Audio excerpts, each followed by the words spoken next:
Greatly appreciated. Russell, if you do roll call. Councilmember Schroeder. Here. Councilmember Fisickelli. Here. Councilmember Jablonski. Here. Vice Mayor Brightcrus. Here. Mayor McKay. Yeah, and now if we could call on the Davie Police Honor Guard to present of colors.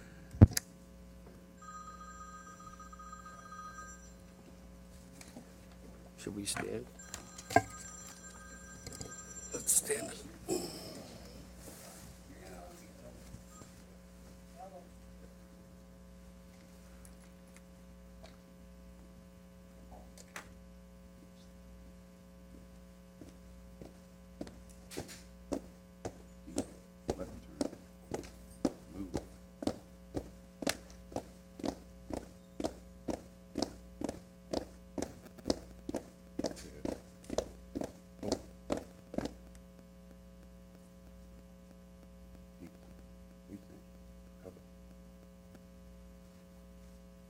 If I could call on Astor Knight to lead us in the pledge, please.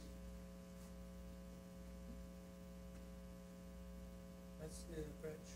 The pledge Allegiance to the flag of the United States of America and to the republic for which it stands, one nation, under God, indivisible, with liberty and justice for all.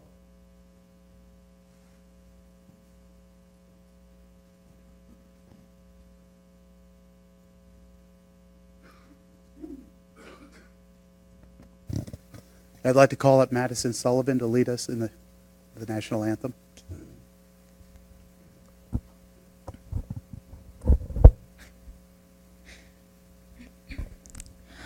Oh, say, can you see by the dawn's early light what so proudly we hailed at the twilight's last gleaming, whose broad stripes and bright stars through the perilous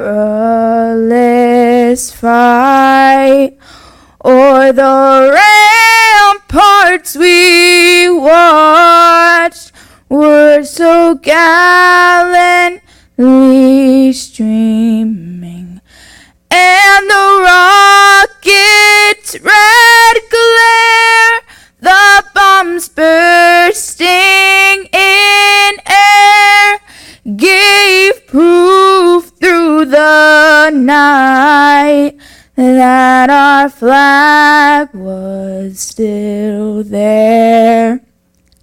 Oh, say, does that star-spangled banner yet wave o'er the land of the free and the home of the brave?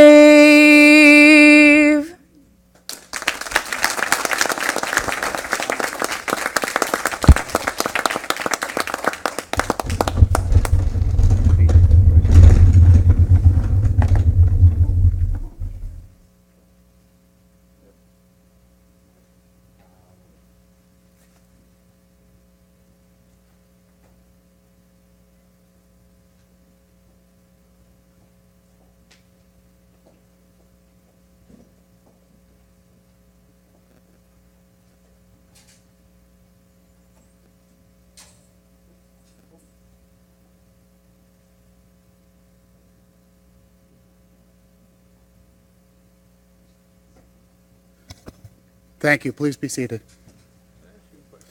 And Madison, thank you for a wonderful rendition. At this point, I'd like to welcome all our veterans here tonight, and we're going to have a little poem read to honor our veterans. This is a poem that was written by Michael Tromans and will be read by the folks here in front of you.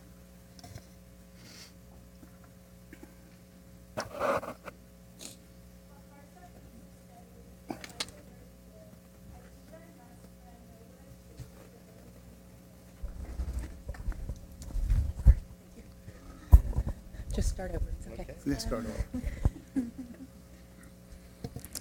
A heart that beats so steadily, despite the burden bared. I do what I must when I know what I should for those whom I care. I am your father, your mother, your son, the one that you hold dear. I carry you with me in my heart, despite the terrors here. Though I sometimes shed tears of fear, loneliness, or remorse, I do what God has planned for me and proudly march this course. My mother, my God, and my country, the obvious to protect, but most of all my freedoms, whose importance some forget.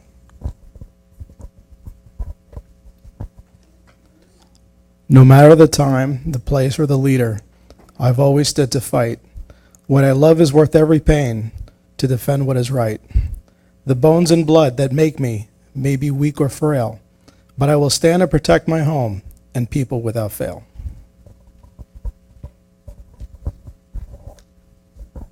The men in service may appear just camo, guns, and grit, but they give their lives for our sakes, may never you forget. So no matter your views on the war at hand, as you're safely in your home, some give their lives for all of you, faces they've never known. May you all be blessed and protected from above.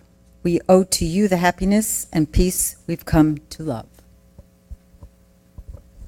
Thank you. And now I'd like to introduce Boy Scout Troop 224, Jonathan, Jay, Tyler, and Tyler, and I'd like to ask all the veterans present to please stand and be recognized.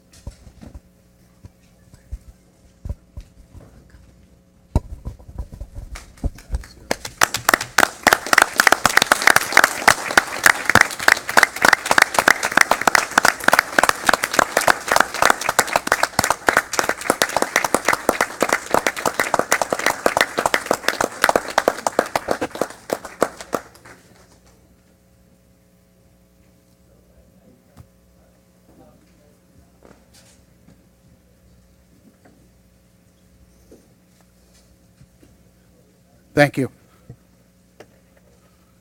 And now, before our candle lighting ceremony, I'd like to turn it over to Vice Mayor Steve Brightcruz for some closing comments. Thank you, Andy. You know, on a day like today, remembering our veterans for Veterans Day, it's we would not be sitting here without the sacrifice that was made by people we know and by people that went before them that we don't know. Many performed the ultimate sacrifice. Many did come back, and but still endured tremendous suffering there. So we are a free country because of the sacrifice they made, and that's a debt that we can never pay back. It's a debt we can never repay in any way, but we can be thankful for it, and we can be thankful for a time like this when we can remember those sacrifices, and we can remember all those that we know personally who have made the sacrifice, and those that we will never know. And so thank you all for coming here. We are going to close out this portion of our event tonight with the lighting of a candle. And you each are going to get a candle to light, and we'll kind of disperse that out through the group. But as we do this, what I would like for you to do is to remember the sacrifice of veterans that have served our country over our long history, and just be thankful for the sacrifice that they have made. Thank you. You guys want to dim the lights? So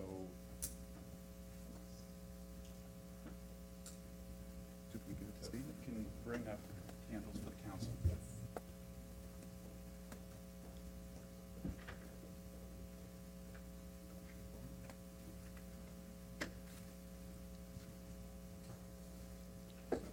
You want to dim the lights? Yeah, can we dim the lights. Susan, maybe the scouts can help? You guys, I know you guys don't mind. That's good. So if you can just.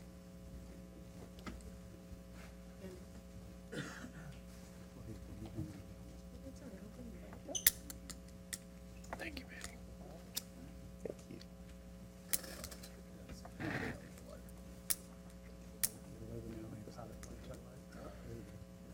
Thank you, Freddie.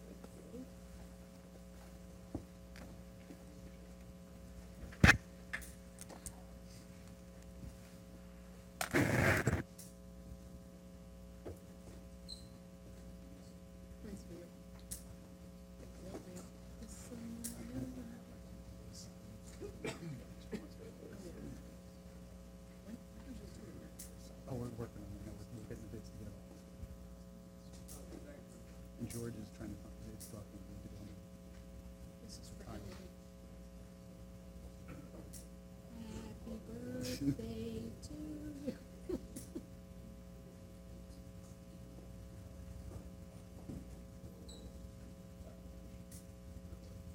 I'm not sure how we end this thing.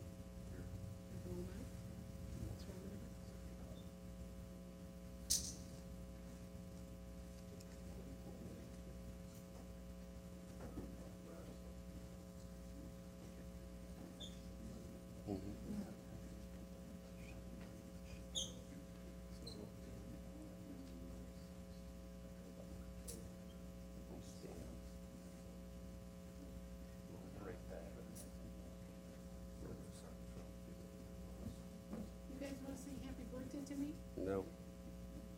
Why not? Is it your birthday? I know it's around now, isn't it? 65 years old. Today? No, What day? This month? the end of this year. My candles. I'm right after, I'm early December. Everybody's candle lit? So let's have a, if you can, yes, if you could please stand, and we'll just have a moment of silence for veterans.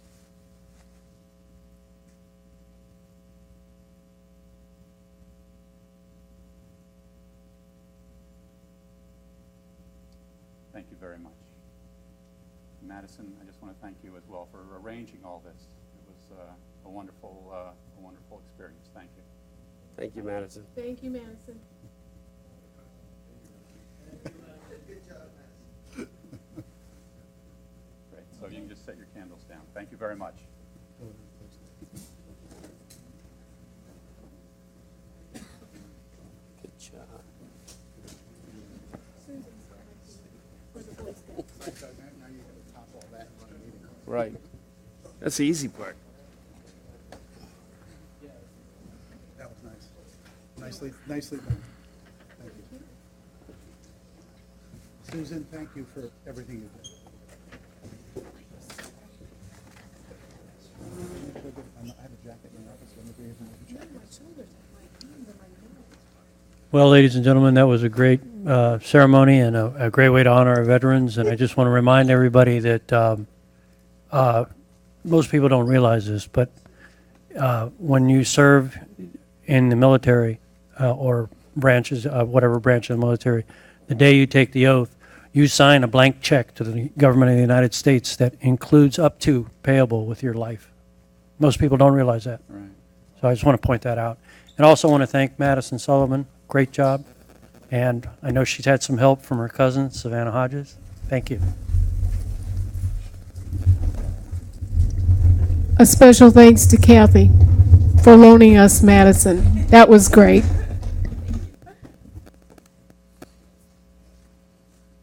Awesome. Anyhow, we're going to go into our regular meeting. Those of you that want to stay are welcome to stay. Those of you who want to leave, you're welcome to leave. But it's a pleasure. Thank you, everyone, for coming out.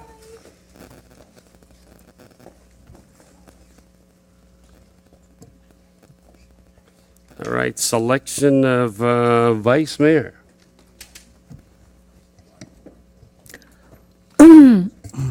I have read this. Dee, go ahead. You're up. And I would like to make a motion. I think that's appropriate. that we She wants to stay. change order a little.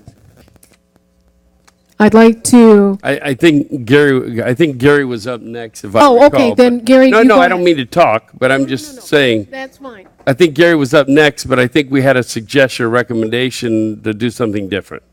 Yes, he definitely was up next, but I would like to make a recommendation that, to my left here, Mr. Freddie Fisickelli take this seat this year, The vice mayor seat. the vice mayor seat. Thank you very much. I'll second that. You should second it, though, actually. I'm sorry? You want a second? Oh, I'm going to, I'll second. there you go, that's better. Okay. All right, so Gary seconded it. Okay, I don't think we have any discussion on the matter from the audience, do we? Okay, seeing that's closed, back to us. Mayor, Yeah, if we may read the resolution into the record, Okay. but substituting Councilmember Fisickelli in. for Gary. I mean, Gary in lieu of. Yes. A resolution of the Town Council of the Town of Southwest Ranches, Florida, appointing Councilmember Freddie Fisickelli as the new Vice Mayor of the Town of Southwest Ranches and providing an effective date. Mayor, we will keep the motion in second previously made, but I just wanted it read into the record Okay. for the minutes. Perfect, thank you. So we can call vote. Call a roll, please. Councilmember Schroeder, Yes, Councilmember Fisickelli, Yes. Councilmember Jablonski, Yes. Vice Mayor Bright Cruz, Yes. Mayor McKay. Yes. Motion passes. I kept Like it warm so. for you, Fred. You're stuck with me. We got to change. Just you two. Change the nameplates. Got it. All right. Annual Arbor Day proclamation. I just want to say Go ahead. technically under the chair protocol that the town adopted, Yep. the former vice mayor was supposed to go where Councilmember Schroeder is currently, or over here and then over there. But Councilmember Jablonski would like to retain his seat. Councilmember Schroeder would like to keep her seat. As a result, we're in a little bit of an inconsistent new territory here. So I just wanted to make that clear. I don't think anybody's complaining. I think we're all good. we'd only be in trouble if we remove one seat, then somebody would have to sit on the floor. Thank you. All right. Annual Arbor Day proclamation. You reading that first, or what are we doing? Would you like me to read that, Mayor? If you would. Whereas in 1872, Sterling Morton proposed to the Nebraska Board of Agriculture that a special day be set aside for the planting of trees. And whereas this holiday called Arbor Day is now observed throughout the nation and the world. And whereas in accordance with the policies and goals of the Town of Southwest Ranches Comprehensive Plan adopted May 8, 2003, the town set forth measurable objectives for the protection and enhancement of critical ecological systems integral to South Florida's and the town's natural environment, including the maintenance and improvement of air quality by increasing tree coverage in the town and by meeting the standards to become recognized by the National Arbor Day Foundation as a Tree City USA. And whereas on December 20th, 2007, Southwest Ranches was recognized as a Tree City USA. And whereas continuing to meet the standards for designation as a Tree City USA provides direction for management of the town's tree resources, encourages public education about tree care, and promotes a sense of pride in the community. And whereas Southwest Ranches has continued to meet all standards and requirements for continuing designation as Tree City USA, and will be recognized in 2018 for its 12th consecutive year. And whereas annual proclamation of Arbor Day in Southwest Ranches is a requirement for continuing recognition as a Tree City USA. And whereas trees reduce the erosion of topsoil, cut heating and cooling costs, moderate the temperature, clean the air, produce life-saving oxygen, and provide habitat for wildlife. And whereas trees in our town increase property values, enhance the economic vitality of business areas, and beautify our community. Now for the mayor and town council do hereby proclaim that the third Friday in January shall be recognized as Arbor Day in the town of Southwest Ranches. Further, the council urges all citizens to celebrate Arbor Day to support efforts to protect our tree resources and to plant trees to gladden the heart and promote the well-being of this and future generations.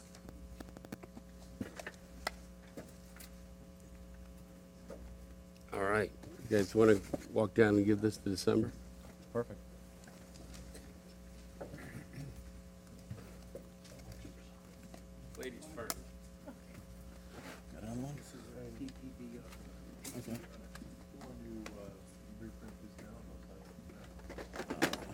If I can get to it. Need a secretary.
Now that we're all back, I just wanted to tell December. I have a little 3-year-old by the name of Athena, and she's dying to get her hands dirty and dig in the dirt again. She's ready to plant her trees. I mean, I did come by here the other day, and you weren't here again, but we will get together. You just going to have to call me and tell me I've got the bucket of dirt and the trees, and I'm ready.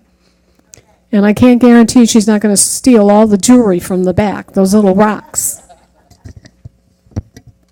Awesome. Thank you, December. What a great job you do. Public comment.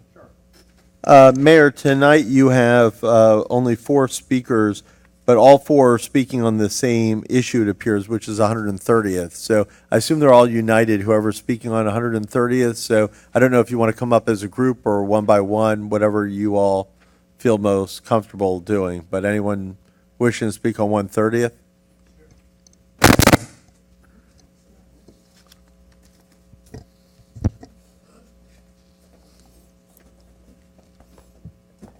I'm guessing this is 130th off of Sterling Road. Right. Because I live on 130th off of Griffin. You live on the other side.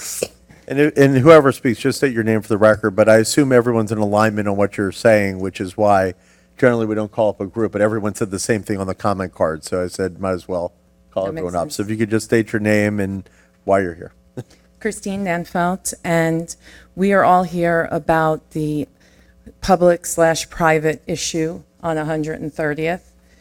We all recently just became familiar with that this road, some of even the residents that have been there for a longer time did not know that the reason why the potholes and things weren't being maintained on this road was because you considered it private. In the past, the road was initially graded and its layer of asphalt, and those were put down by the city, and it was maintained, and then it stopped, and somehow in translation, only part of the private homes were done, but not all. So now we've got from the, regarding the FEMA picking up of debris. We all got something that said, let us on, give us, right of way. And many of us were like, what? And, we were all wondering why you weren't picking up our debris. So everybody signed, debris come, you take the debris out. I ended up speaking to Emily, Philip, and Rod. And we, figured out that where the road stops, where you've been maintaining it up to, after that you consider it private, and it won't be included in the paving that we all, did our taxes for and the special assessments.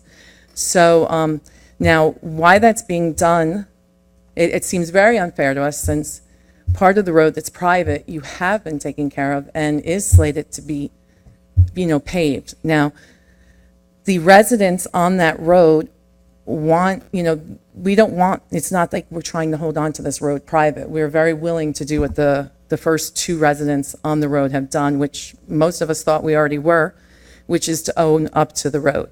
We don't, want to be owning the road and the swell. Don't worry about that. Go ahead. Okay. I'm like, and the swale.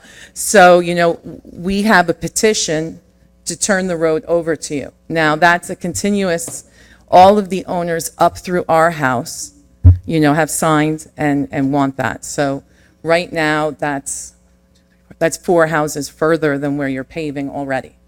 The remaining 3 houses, one of the people have signed, one of the homeowners, and 2 of them aren't here and haven't signed because they have some questions about taxation and things, and they need to understand how that works. They're a little confused. They think that if they give it away, that they're going to pay more taxes on it, which, they...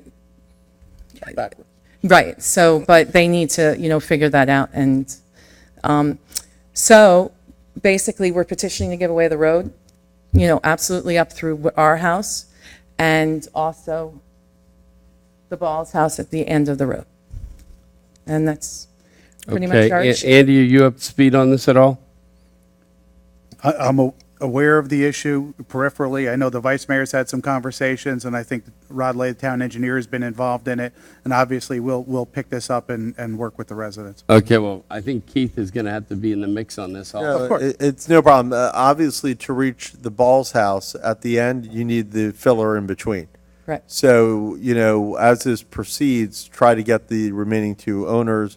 Clearly, if you're giving up property, your taxes are less, not more, because you have less property to tax. So Right. I don't know where that confusion is, but happy to give them the number of someone who can speak to them at the property appraiser's office who can explain it to them directly. Right. Their house will not be reassessed through the dedication of a right-of-way. You're still locked in at your Save Your Homes. It doesn't impact that.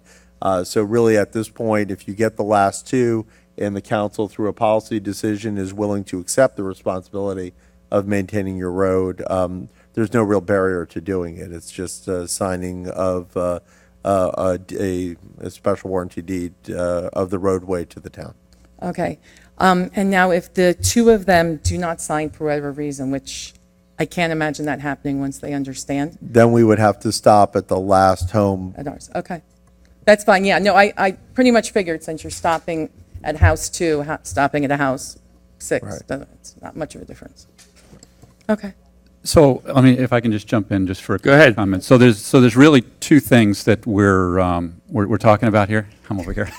Sorry, I'm like, It's all right. It's okay. Like, who's speaking? So the first thing is, while the petition is good, but as Keith just mentioned, there is formal paperwork that needs to be signed.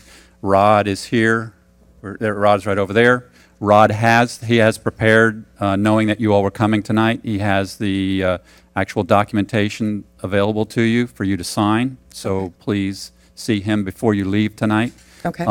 The other thing that we spoke of at the drainage meeting before was that the timing of this needs to be fairly rapid because the Tisdor repaving project is underway. So if this is going to be included, which I know we would like it to be, we need to get that done really in the next few days. Okay. Okay? I don't see any problem with that. Good.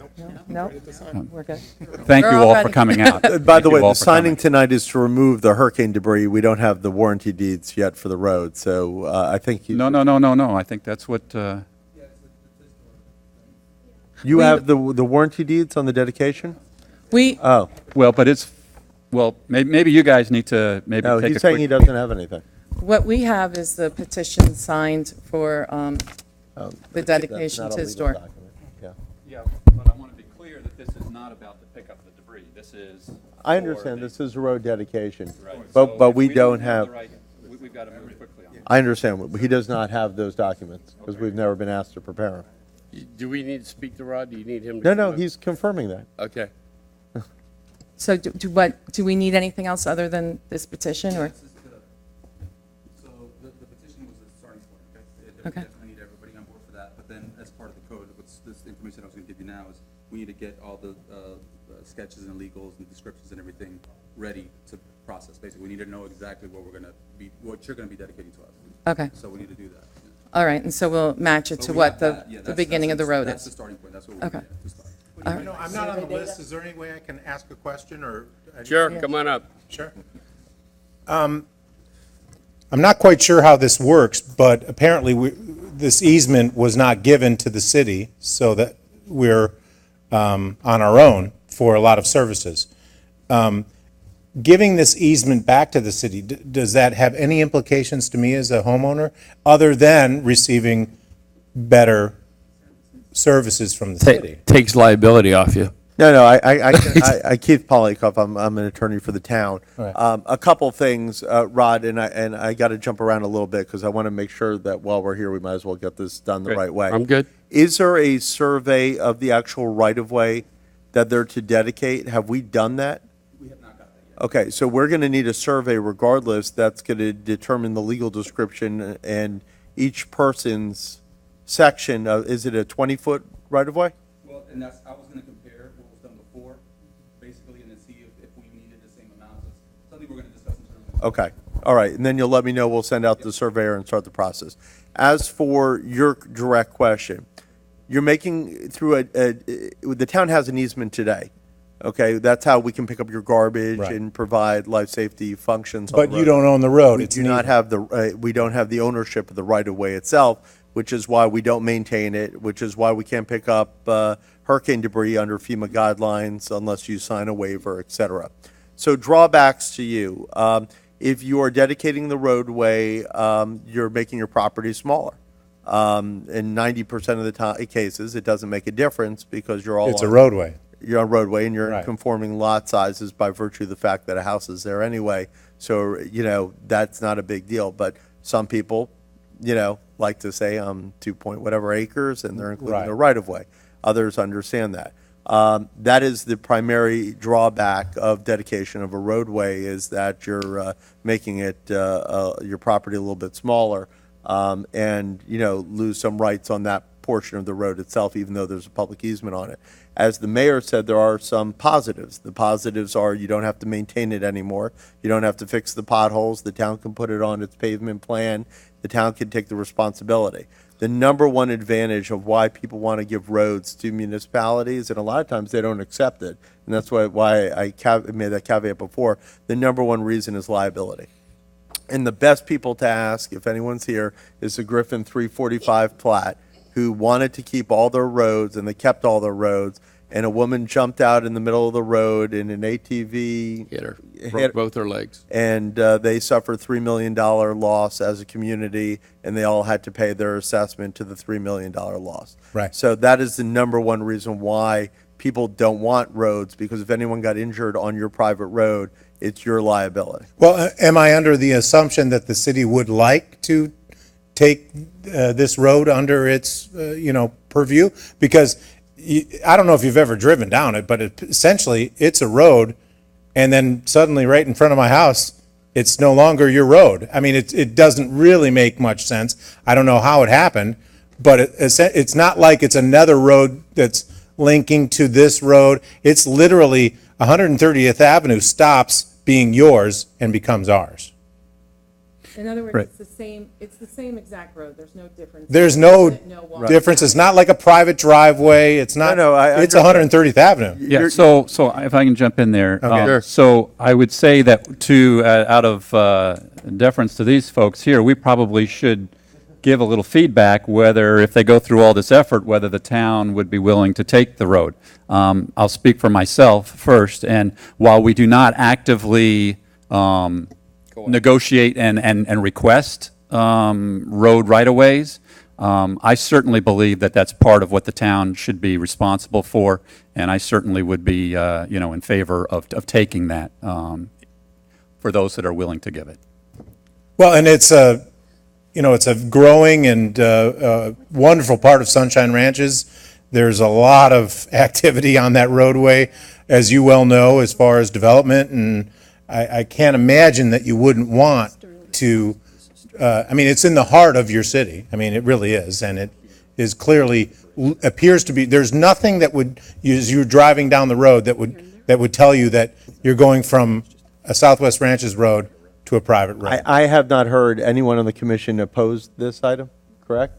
No. So seeing that, as staff, we're being given directive to proceed, and the hope is that everyone on your road will agree to this so that we don't have to stop at a house and not be able to complete the roadway. Understood. Okay, thank you for your time. Yep. Awesome, thank you. Thank you. Thanks for coming out. For those two homeowners that have some questions, you know how you just explained Yeah. it, since. They can feel free to call myself. The town will give you my number, the general number. Rod can also speak to them, or if they call either of us or anyone at the town, we can give them the number of the property appraiser, and they can call and explain their taxation issue. Okay, great. Thank you all so much. Thank you. Thank you. Wonderful evening. Thank you very much. Thanks for coming out. So Appreciate please it. see Rod before you leave. Yes. Great, thank you. Mayor, there's no further public comment. Any board? Wait, I'm sorry. Okay. No, there's no further public comment. There is or isn't? Do you want to speak? Okay, Sure. well, late comment if you choose to accept Mayor David Kaczynski. Sure. Good evening, Council. David Kaczynski, 6411 Holliday Trail.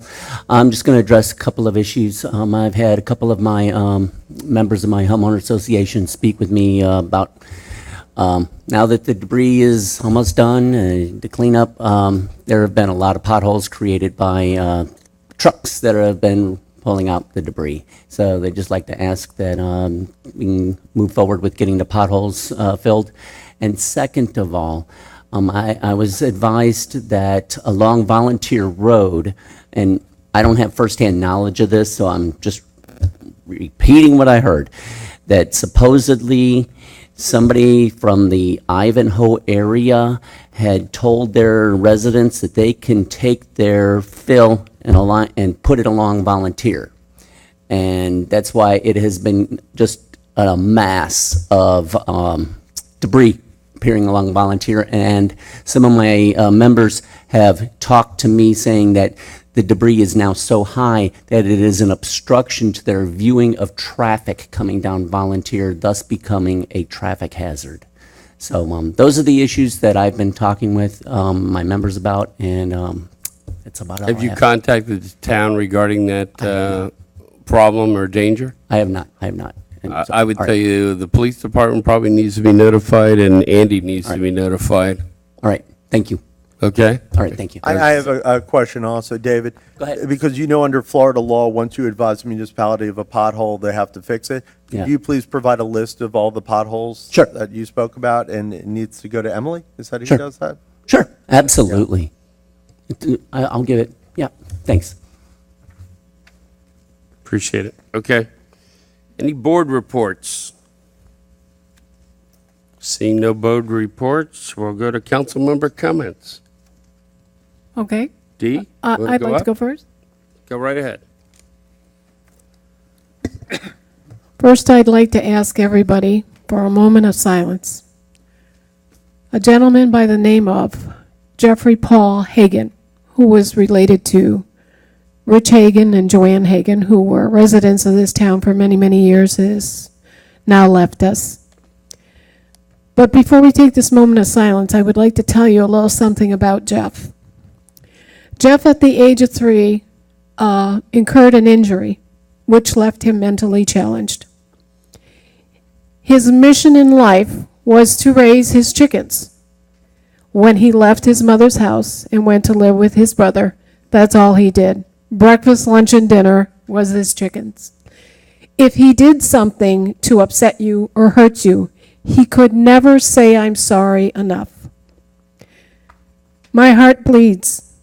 I had him for 4 years, and he was every much a part of my member of my family than my family that's there. He will truly be missed. He was a wonderful, wonderful little gift from God. That's the way I look at it. So if we could have a moment of silence.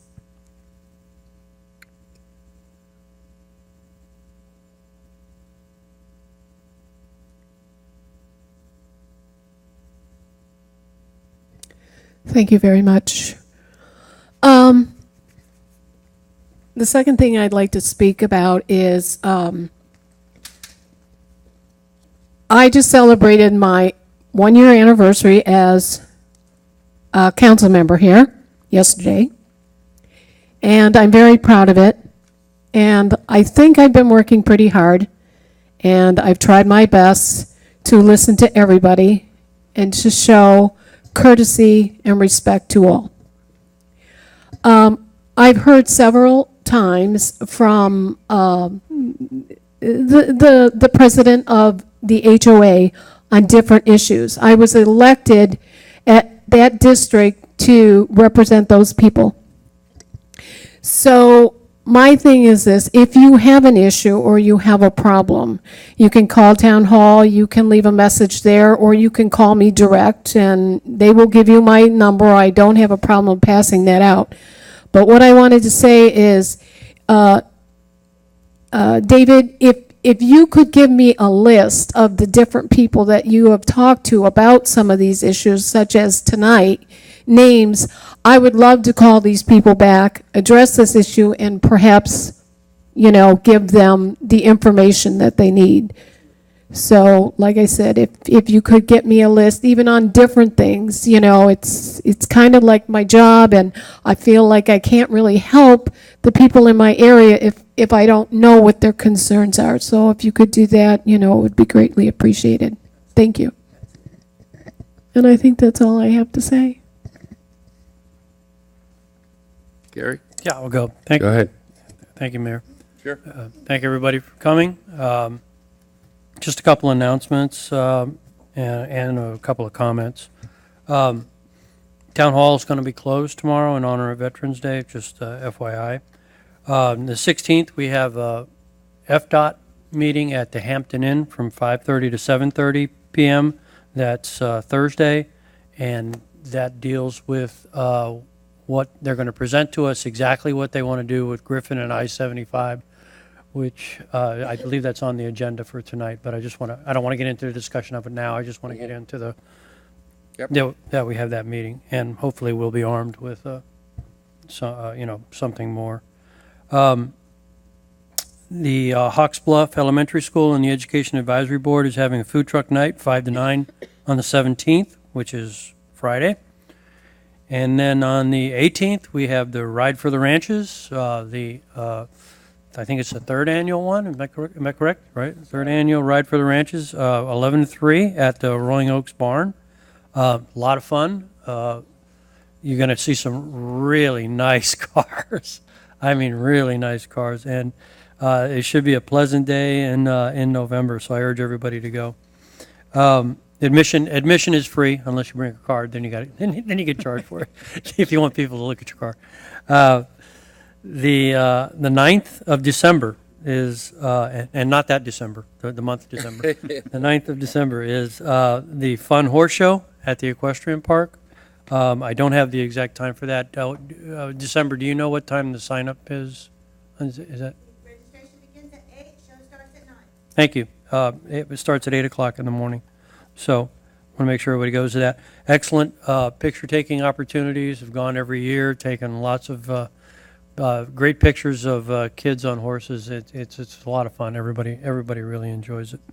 And I'm going to close with a comment on we had a very large wind blow through us a week and a half ago, Tropical Storm Felipe, and that didn't stop the Halloween festivities at the barn. They continued on. It was a little wet, but we made do, and by 8 o'clock at night, there was a lot of people coming and going, but there was well over 200 people there. It was quite chaotic inside the barn at that point. It was getting late, and I didn't stay for the cast party, but my wife told me all about it, and everybody had a great time. So I just want to mention that it was a really good job was put on by all the volunteers for that, and we look forward to another good one next year. So I just want to mention that. And that's basically all I've got for right now. Thank you, Mayor. Steve? Go ahead, Steve. Thank you, Mayor. I just have one quick item I just wanted to bring to everybody's attention, especially those that are out west, that the repairs that the council had authorized on the irrigation system out west has been completed, And I see it going, and as we go into the dry season, I appreciate administration getting that done before the dry season hit us in December. I know you did a lot of coordination on that too, so thank you very much. Thank you. Freddie, anything? Okay. All right, car show's this Saturday, isn't it? Next Saturday, week Saturday? Okay. All right. Well, I'll tell you what, it's a fun time, everybody. I'm not in the dunk tank this year, but I'm going to actually enjoy the car show this time. But I might volunteer to go back in next year. We'll see. So that leaves Steve and Gary? Yeah, I think it leaves Steve and Gary. Listen, I can't. It leaves Andy and Keith, too. I think I'd rather stand in front of the board with the balloons and let it give the kids darts. Okay. Well, other than that, I want to tell everybody have a great holiday coming up for Thanksgiving and whatever other things you're doing. And my wife's going to start decorating here for Christmas right before Thanksgiving, I think. So we got a lot of work to do. But anyhow, we will, those of you that haven't been by my house on the holidays, I live on 130th, 2 blocks to the east of here. And my wife does an amazing job decorating. So if you're out driving around, drive by my house because it's pretty spectacular. Disney World could come and So, but anyhow, I'm good. Let's move on. Legal, you're up. Sure, Mayor, and I'm going to be brief. First off, obviously, thanks to all of our military families for their service to our country, and look forward to honoring them on Veterans Day this weekend. Thanks, as I know they left, but thanks to Madison and Savannah for a wonderful ceremony tonight and a wonderful tradition that they've started at the town a couple of years now that we've been able to do something to honor the veterans. To Councilmember Schroeder, very sorry for your loss of Jeffrey Hagan. A lot of people may not know that you served as a foster family for this disabled individual out of the straight goodness of your heart for so many years and took care of him, which was a wonderful and honorable thing to do. And so really, truly sorry for your loss on that. Other than that, Mayor, as it relates to town direct issues, a typical litigation been going on with weekly calls before the judge in the Pembroke Pines case. Many of you might have seen the newspaper articles that Pines' final appeal to the 4th DCA was rejected, which means for all purposes that they will be going to a trial on damages with CCA. The 4th District Court of Appeals has conclusively found that they were required as a matter of law to provide the CCA site with water and sewer services. Two things on this. I read a letter actually that came out yesterday that Andy was kind enough to forward to me from Sam Gorin saying that they would appeal that decision to the Supreme Court of the state of Florida. I don't personally believe that he believes that the Supreme Court of Florida will review the item. It is not one that is a split in the district courts of the state of Florida, nor is it a matter of grave concern to the state of Florida. In the 65 years since that one case that was being litigated was litigated, this is the first case in 65 years that deals with the one case on point about manifestation of intent. In a letter that my colleague Sam Gorin sent to every council member of our town, didn't choose to send it to me, but he sent it to every council member of the town. He mentioned in there that the case and the decision by the 4th DCA did not mean that Pembroke Pines needs to serve all the properties out west, just the CCA site.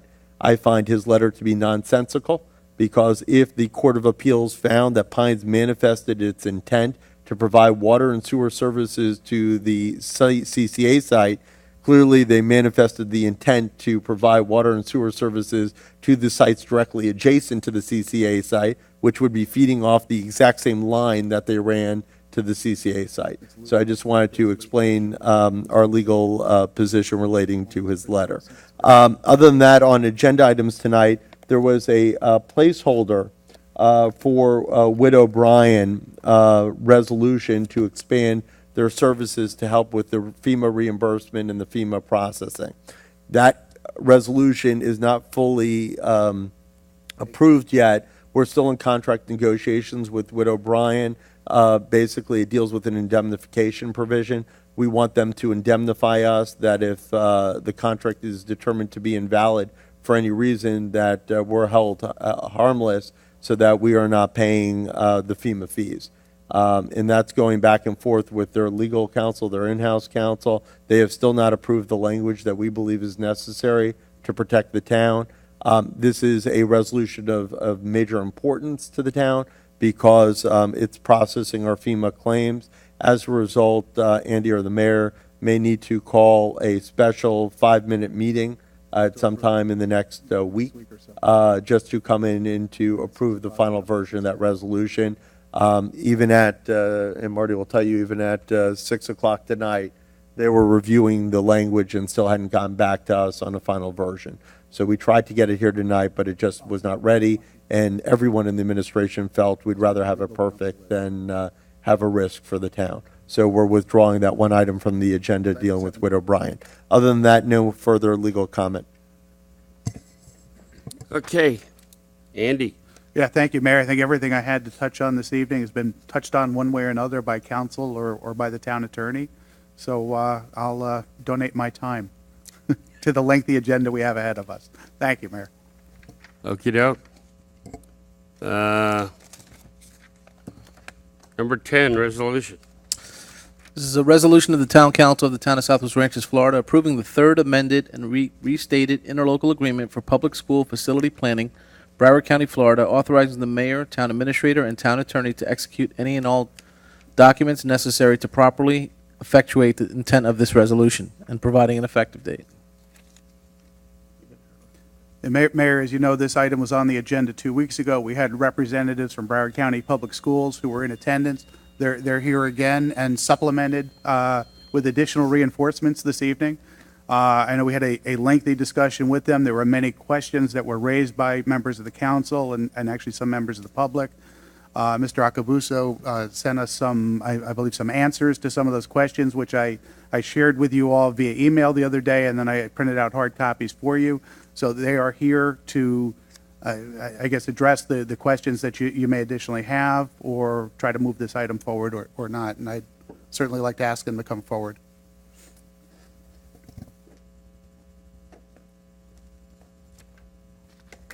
Good evening. Leslie Brown, Chief Portfolio Services Officer for Broward County Public Schools, here representing Mr. Runcie and our school board. First of all, thank you for having us here this evening. We feel blessed to have been a part of your special event tonight, as well as the comfort that you all feel for your peers and your community here. I would like to just bring your direction to the document that we sent. We really appreciated the questions. A lot of times when we work with cities, we do have questions that may hit several different departments in our organization.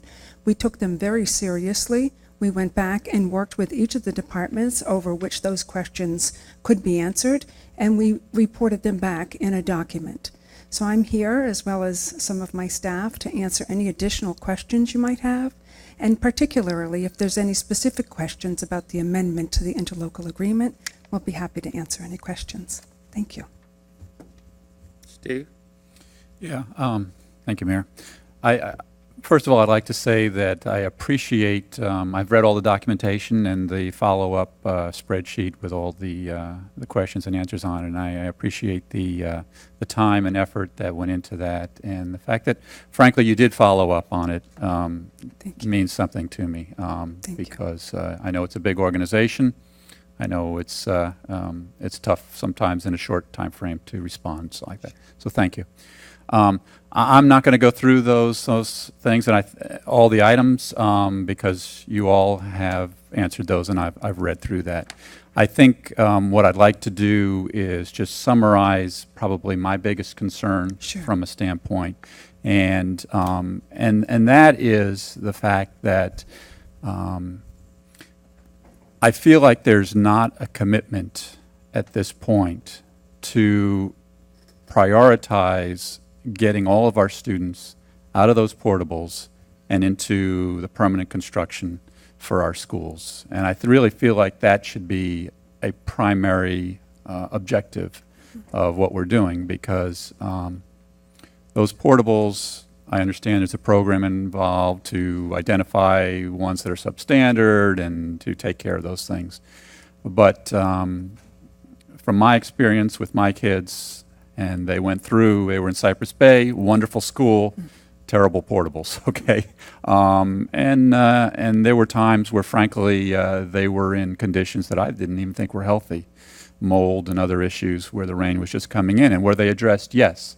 But were they addressed the next day? No. They generally were addressed at the end of the semester after everything, so it looked nicer the next year.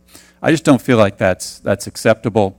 I feel like the long-range plan was to have this taken care of, and that we're not, when I say we, we're all Broward County. We're all, we all pay taxes. We're all, whether, my kids are out of school, but hey, I still support them. I still pay the taxes for them. I still want them to be the best they possibly can be.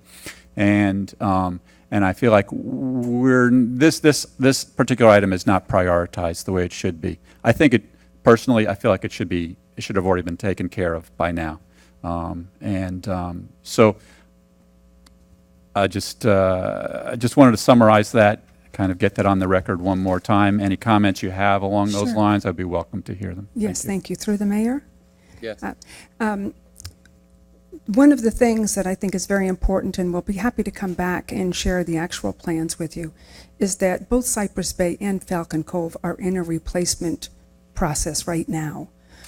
We heard loud and clear, the board also heard loud and clear, that obviously the enrollment is not going down. We know that that capacity that is currently in those 61 relocatables at Cypress Bay needs to be permanent capacity.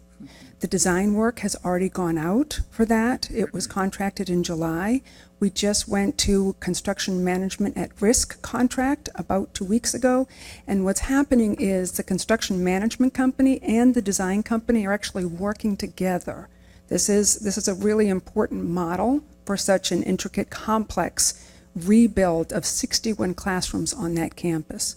We also have 48 relocatables at Falcon Cove Middle School.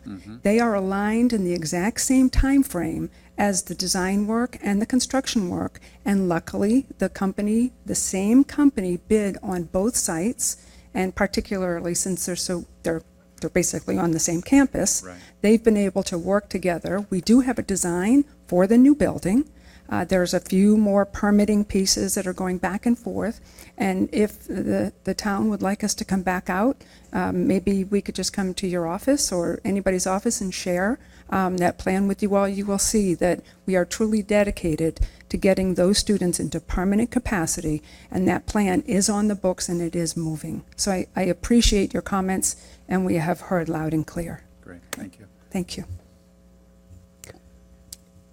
I guess let me just jump in here for one quick second. Is that eliminating the portables or just replacing the portables? Because it sounded to me like you're replacing the portables. So replacement means we will no longer use the relocatables. We are replacing the capacity that is. So we're getting rid of portables and building a permanent structure? So again, we can't do it simultaneously because the children have to continue to be in relocatables. But yes, they are constructing a new building to replace those relocatables. Okay. What is that new building going to be? I'm sorry, when? Is it going to be more trailer? I guess, no. I guess No. what I'm not getting at is that, that the portables are being replaced. Oh, no. No, it's a 3-story building. It's beautiful. And that's why I'm saying I'd be happy to bring. Okay. And by when is that supposed to be done? The design work, again, is probably going to be done by the end of this school year, and then hopefully we'll be breaking ground next summer. Great. Okay. And again, we can bring the team out and do a presentation for you. Dee? Yeah. My question is, why did it take so long? This is not new. This is not inventing the wheel. We have been complaining forever about this. it was almost like somebody turned a deaf ear and didn't want to hear it. We've been to meetings, we fought about it,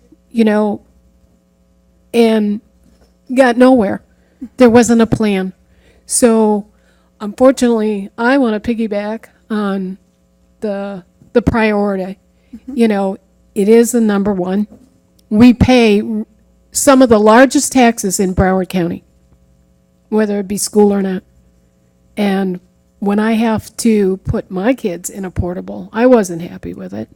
Especially they didn't have covers back then, so the kids are running in and out of the rain or whatever. Not that it's going to hurt them or anything. It's just the idea. Your tax dollars go for this. Another issue is the boundaries. This was brought up at the last meeting, and it was touched on, but when families move into an area, and I say families, someone that's retired, if they're moving in, they don't really care about that so much. But if you're going to think about having a family or you have one, the first thing you want to check out is a school. You're there 12 months, 13 months, and now the school board decides to rebounder, and your child is no longer, allowed to go there, especially if he's new into the school. If he's the last year, they will consider letting the children finish school. But where is the fairness in that to the people that have purchased this expensive home or whatever? The setting certain boundaries for kids that live within walking distance, literally, and most people don't let their kids walk to school anymore. They're driven, they're bused, they're Ubered, whatever you got to do. But most kids don't walk. But these kids are in walking distance. It is a public school, and I'm referring to Cypress Bay. Do we all have that bitter pill in our mouth? I got it. I'm not afraid to admit it. I'm very bitter about that deal. Our children were shunned, so were Davies. They were not allowed to go there. The reason that Bonaventure Bridge was put in was to be able to let us go into Weston to use that school. And our kids are not allowed.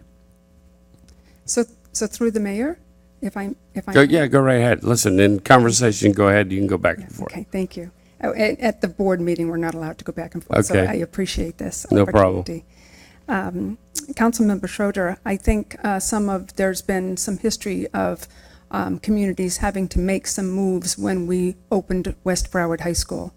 It was a very difficult situation, and anytime that we open a new facility, there will be a shift of enrollment from one area that may have traditionally attended a school to another school.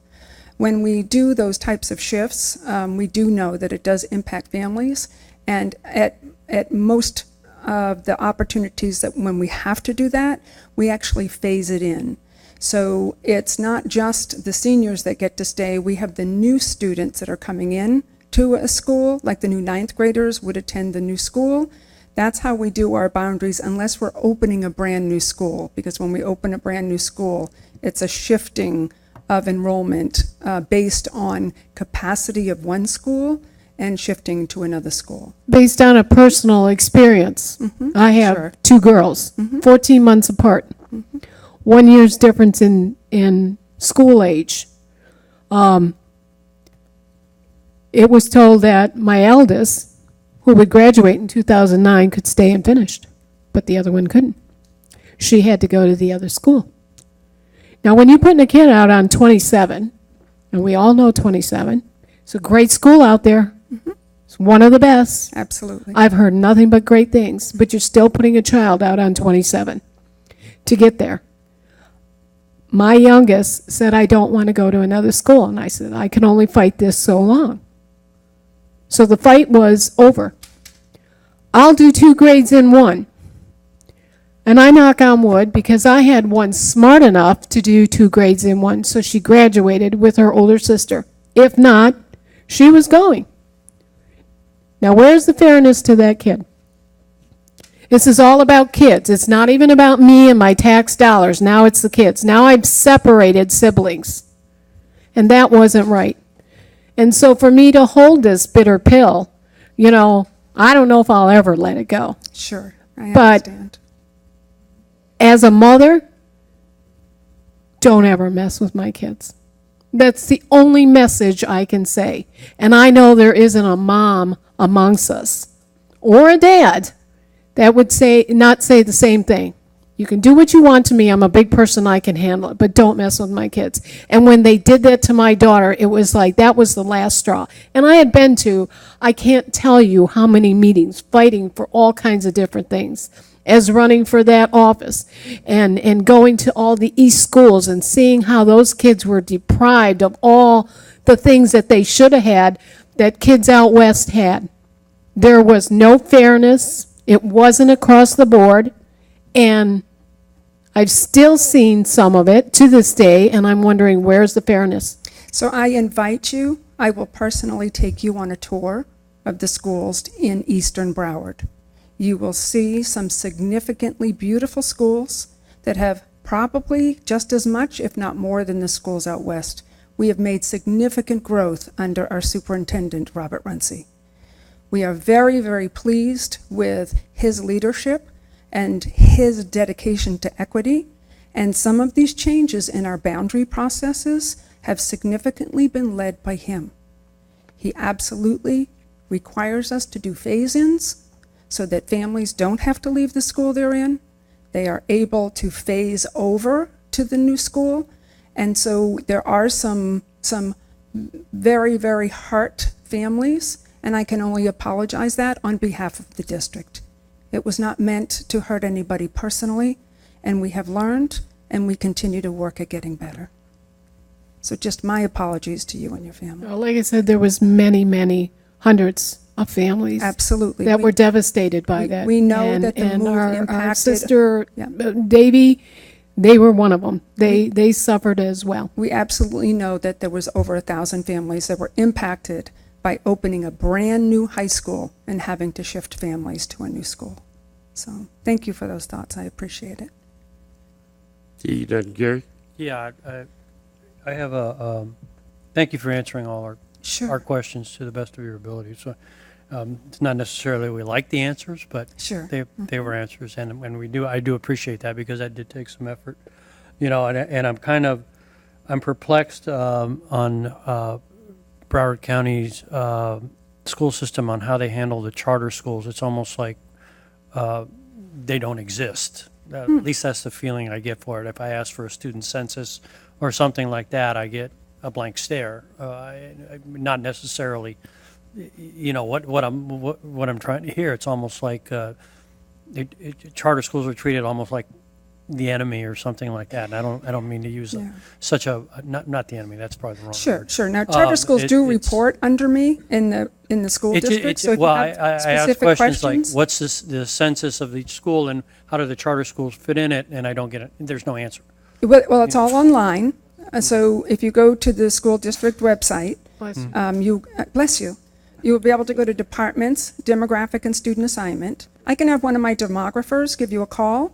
They can walk you through the website, and you will see every single last piece of data about where the students come from, where they're going.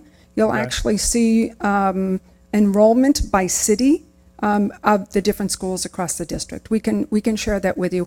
We try very hard to put everything online, and we'll be happy to. That's not the kind of answer I got the last time I asked this question. Yeah, so it was kind of like that's me. So that's all. I have 3 demographers that work with me. All right, then and this one's going to come totally out of left field.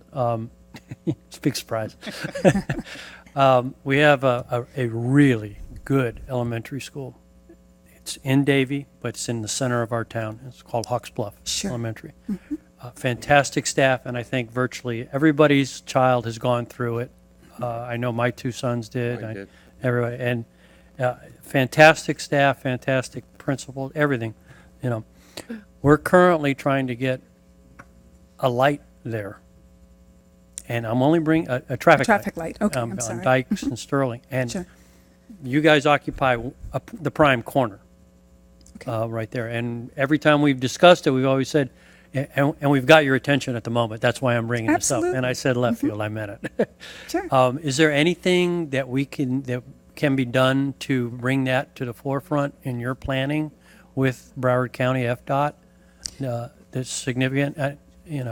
So we will definitely call you back. I don't want to misstate, but Yeah. are you looking for an easement on our property to No, put up a street light? No, Oh, okay. it's all, everybody has said we need the light there. It's 2 or 3 lanes in each direction, and it's a 4-way stop. And there's like an accident a day there, practically. And I know you're probably not familiar with it, but it's like everybody would stand there in the middle of the street and go, "Why isn't there a light here?" I see. You know, and you've got an elementary school right there, and it's a very busy roadway. But every time we talk about Davy owns this corner, we have this I corner, that corner. see. But then I the see. big corner is The the school school district board property. and then in the whole, and then the conversation goes moot, you know, at that point. And I'm just wondering if there's anything we can, at this point, juncture, say, hey, we need your help to get a light there.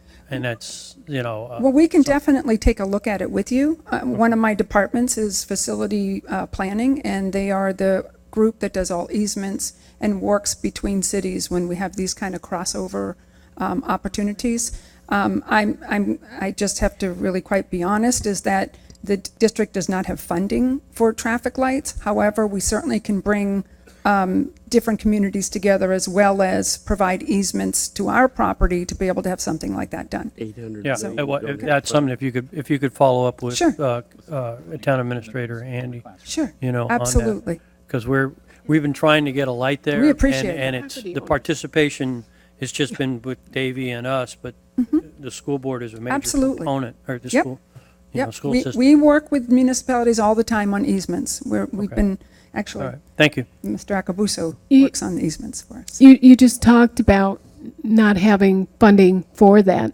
and we know that you're sitting with properties. Why are these properties still sitting there? Why haven't they been sold?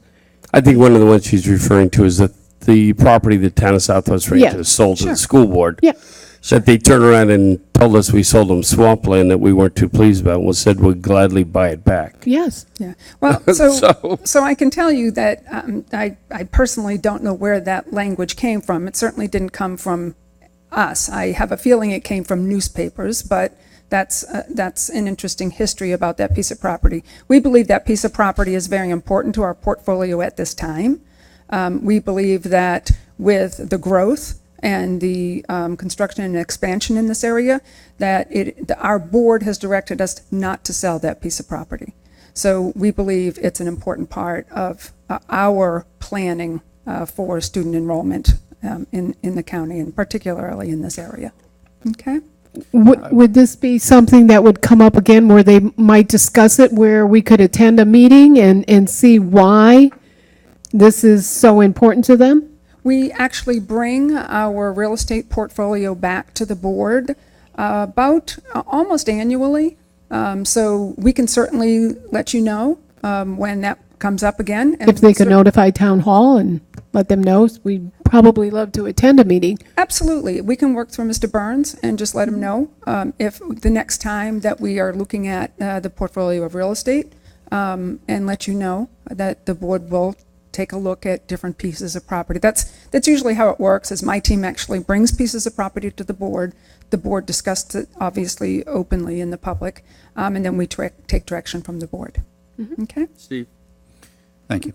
I don't want to get distracted by this, but I believe that quote for the swampland was, it was done around 2009, 2010, when property values went down all over the country, and that was a quote from a school board member. I'll just leave it at that. Okay, so that's why we all remember it, Interesting. and that's why Interesting. it was not going away anytime Well, soon. it certainly was not staff, so. Right. That's. I will say this, me personally, just to express, I appreciate all the research that went in. I appreciate that you and the staff came back again, and I appreciate the answers that you've provided tonight. I personally, while I still have concerns, I believe that you all are headed in the right direction, and I personally am going to vote in favor of this. Thank you for coming by. Thank you, sir. Anyone else? Thank you. We don't have a motion yet. We have a resolution read into the record, Mayor. We do not have any motion or second, and we have not had public comment. Okay. Any public comment on this matter? We want to read the motion in? I don't, it doesn't matter, Ned. Motion was read, no motion, no first or second. The resolution was read, and Resolution. there was not a motion made. Okay, Yeah. thank you. I'll make a motion to approve. Second. Any public comment? Seeing no public comment is closed, just on the school issue. Back to us. No other comments? No. Call the question. Councilmember Schroeder, No. Councilmember Jablonski, Yes. Councilmember Brightcrus, Yes. Vice Mayor Fisickelli, Yes. and Mayor McKay. Yes. Motion passes.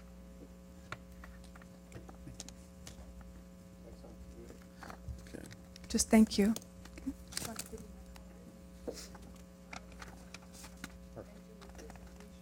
Thank you. You see that Councilmember Schroeder gets one. Thank you. Thank you.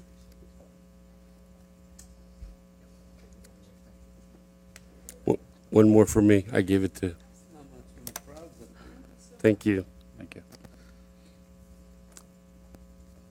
All right. Resolution number 12. This is a resolution of the Town Council of the Town of Southwest Ranches, Florida, approving a year-end budget adjustment for the fiscal year 2016-2017 budget and providing for an effective date. Motion to approve. Second. Okay.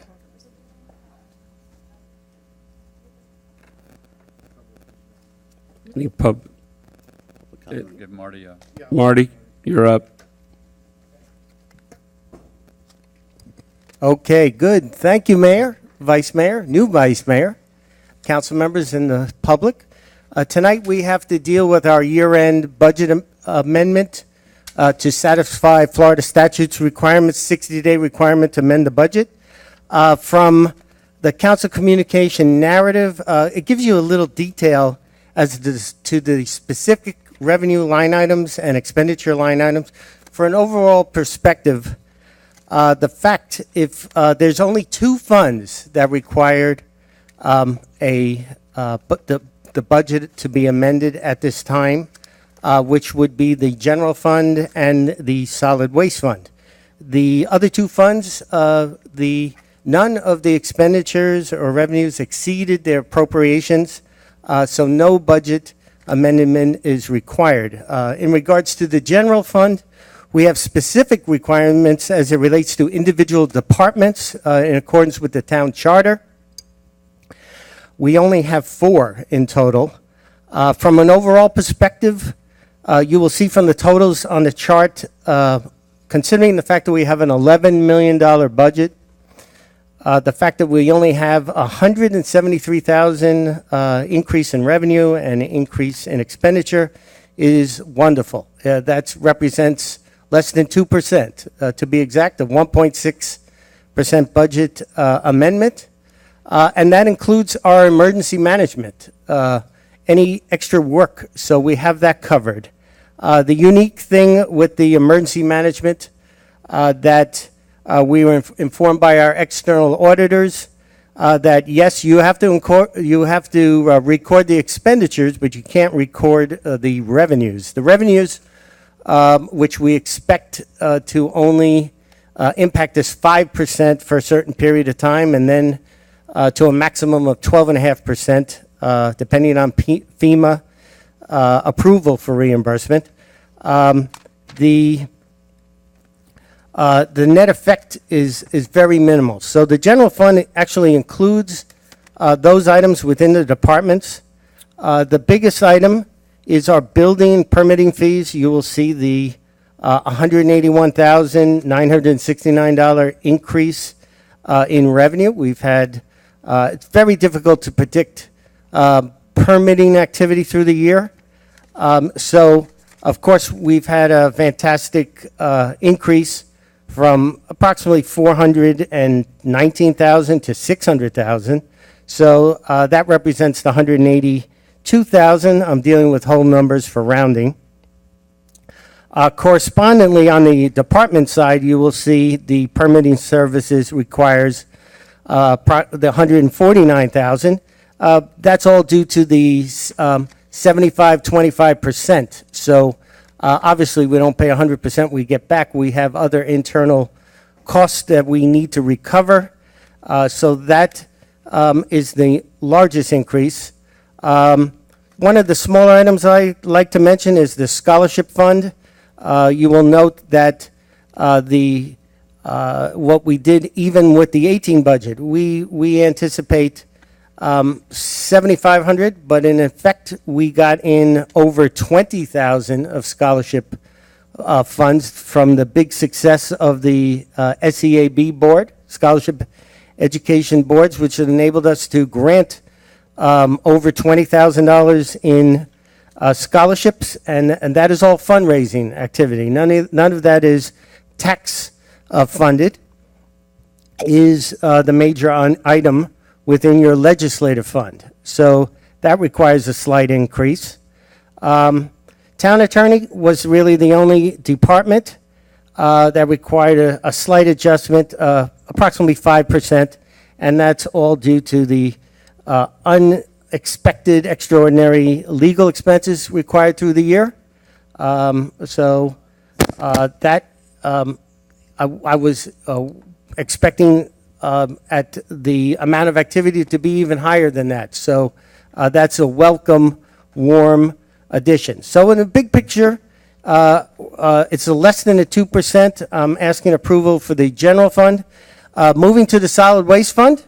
The solid waste fund, to stay in compliance with our charter, as I mentioned, the FEMA expenditures through September 30th represents $635,556.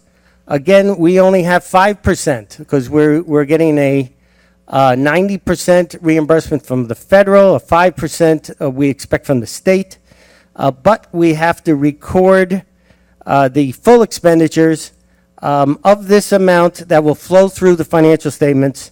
The net effect will only be 5%, which would be a little over $30,000. With that in mind, I'll open it to any questions that you may have on an individual basis. All the items are explained in the council communication, and I ask for your approval tonight.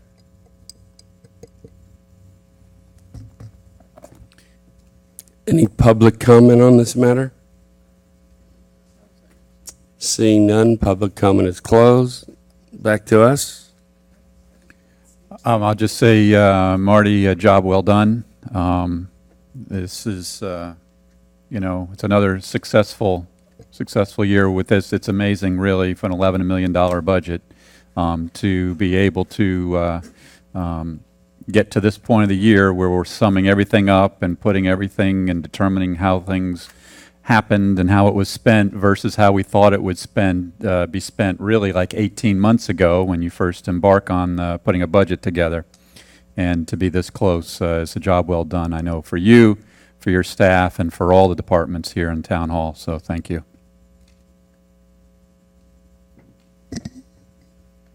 Ditto, Marty. Thank you very much. Nice job, Marty. Thank you all. Staff thanks you as well. All right, call the question.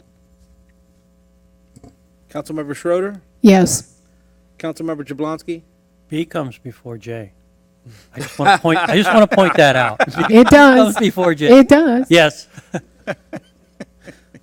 Councilmember Bright Cruz, Yes. Vice Mayor Fisickelli, Yes. Mayor McKay. Yes. Motion passes.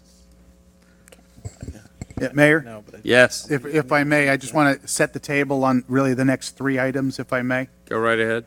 Items 12, 13, and 14 on your agenda all refer to extensions of existing contracts with Prestige Property Management Services. The first is for townwide right-of-way. The second one is for townwide parks and property maintenance. The third is townwide irrigation. Tom Jacob, who's the principal for Prestige, is here with us this evening. So before we went item by item, I just wanted to just point out all three items are connected, and the vendor of record is here, and obviously December Lortano Haynes, our pros manager, is available for any questions. All you right, may have Keith, as is there well. any reason we can't group these three together? No, I would ask, with no objection from the council, to have Russell read all three into the agenda and do one motion for all Okay. three, which will be logged in for each individual resolution, then have public comment and go from there. Okay. If you'd do that, Russell. Certainly, Mayor. First one is a resolution of the Town Council of the Town of Southwest Ranches, Florida, approving the first modification to the agreement between the Town of Southwest Ranches and Prestige Property Maintenance, Inc. for town-wide right-of-way maintenance services, approving an additional 2-year term, authorizing the mayor, town administrator, and town attorney to enter into the first modification to the agreement and providing an effective date. The second item is a resolution of the Town Council of the Town of Southwest Ranches, Florida, approving the first modification to the agreement between the Town of Southwest Ranches and Prestige Property Maintenance, Inc. for town-wide parks and property maintenance services, approving an additional 2-year term, authorizing the mayor, town administrator, and town attorney to enter into the first modification to the agreement and providing an effective date. Third item is a resolution of the Town Council of the Town of Southwest Ranches, Florida, approving the first modification to the agreement between the Town of Southwest Ranches and Prestige Property Maintenance, Inc. for town-wide irrigation maintenance services, approving an additional 2-year term, authorizing the mayor, town administrator, and town attorney to enter into the first modification to the agreement and providing an effective date. The Motion fourth, to approve. okay. That was 3 items. Are we just doing Second. the prestige items right now? Yeah. Okay, just wanted Okay, so we got a motion and a second. We got a motion and a second. You got it? Okay. Any public comment on these three? Seeing none, public comment is closed. Back to us. Go ahead, Steve. I have to, well, let me preface this by first saying that we're very pleased. Yeah, if maybe you could come up to the microphone, because I do have a question. But first of all, let me say, very pleased in the service that you and your firm have provided for our town. Significant increase in service over what we've had before. Significantly less complaints, and I think our staff is able to do a lot more other things because they don't have to spend as much time kind of policing this. So thank you for that. I do have to ask a question, though. Yes. So we have a project out west for the irrigation. You're familiar with that project and the work that was done out there? Yes. Okay. Can you characterize for me the condition of that, and now that the project is done, where we are as far as that project is concerned? In other words, have the issues been resolved? Did we get through, just enough to get it going, and we still have a lot of issues out there? Can you kind of give me an idea? December, Of, you might want to get up and help here, I'm guessing. She would, yeah, she would. And I know, I talked to the irrigation manager today before the meeting. That whole department, actually, December would probably know more than I do, but I know all your 4 pumps for the first time in the last, and that just happened in the last 3 months on Griffin Road. There's 4 pumps are all up and running. Perfect. I know there's more now. You can kind of you get into the repairs and the lateral lines and that kind of thing. So you're in a good position right now, and maybe December would know more detail of them areas, but Okay. definitely. okay, December, can you? Thanks, Tom. Yes, as Tom mentioned, we do have operational systems all throughout Griffin Road now. Yay! And I've seen them operating, and I'm excited to see it. Yeah, Thank it's you. exciting to see. However, as I have had an opportunity to chat with Andy about, like the other system that Prestige has spent the year working on over the Equestrian Park, these systems have been fallow for years. The system that they've now returned to operation on Griffin Road has been sitting there for, the 3 years that Luke's been gone, the previous contractor, and we are now asking parts that were installed in 2010 to do the work that they were installed to do, and they're aging, and so discoverable issues will come up as they run and are exposed to the stress of continued operation. Right. So we've had some recent issues with pieces of pipe that were installed underneath sidewalks that have been broken, and they had to dig up a piece of sidewalk, and there's a few little hardscape conflicts like that that were actually things that we sort of anticipated, because if you'll remember when the Griffin Road project was done, and I don't want to bang a drum here, but we did have significant issues about the way the project was completed when it was constructed, and we're finally getting to the point where we're discovering all of those issues. Right, right. But we do have operational systems. We solved a mystery just in the last month after the hurricane with a fuse that kept blowing and kept blowing and kept blowing. And, you know, we're getting to the heart of those issues now. And I think that the significant investment that you made last year is going to pay off in continual operation. Okay, good. Thank you. That's what I was looking for. Thank you. So, thank you as well. And thank you. We're on behalf of Prestige, we're very proud to participate in the maintenance of your town, and we look forward to continuing that in the future. Don't go anywhere yet. No? I have a question. Actually, I got a couple. Would it be possible for us to get a updated list on any subcontractors that you use for the services that we get? I very rarely use subcontractors. We do use a subcontractor for some bush hog in some of your parks here. Right.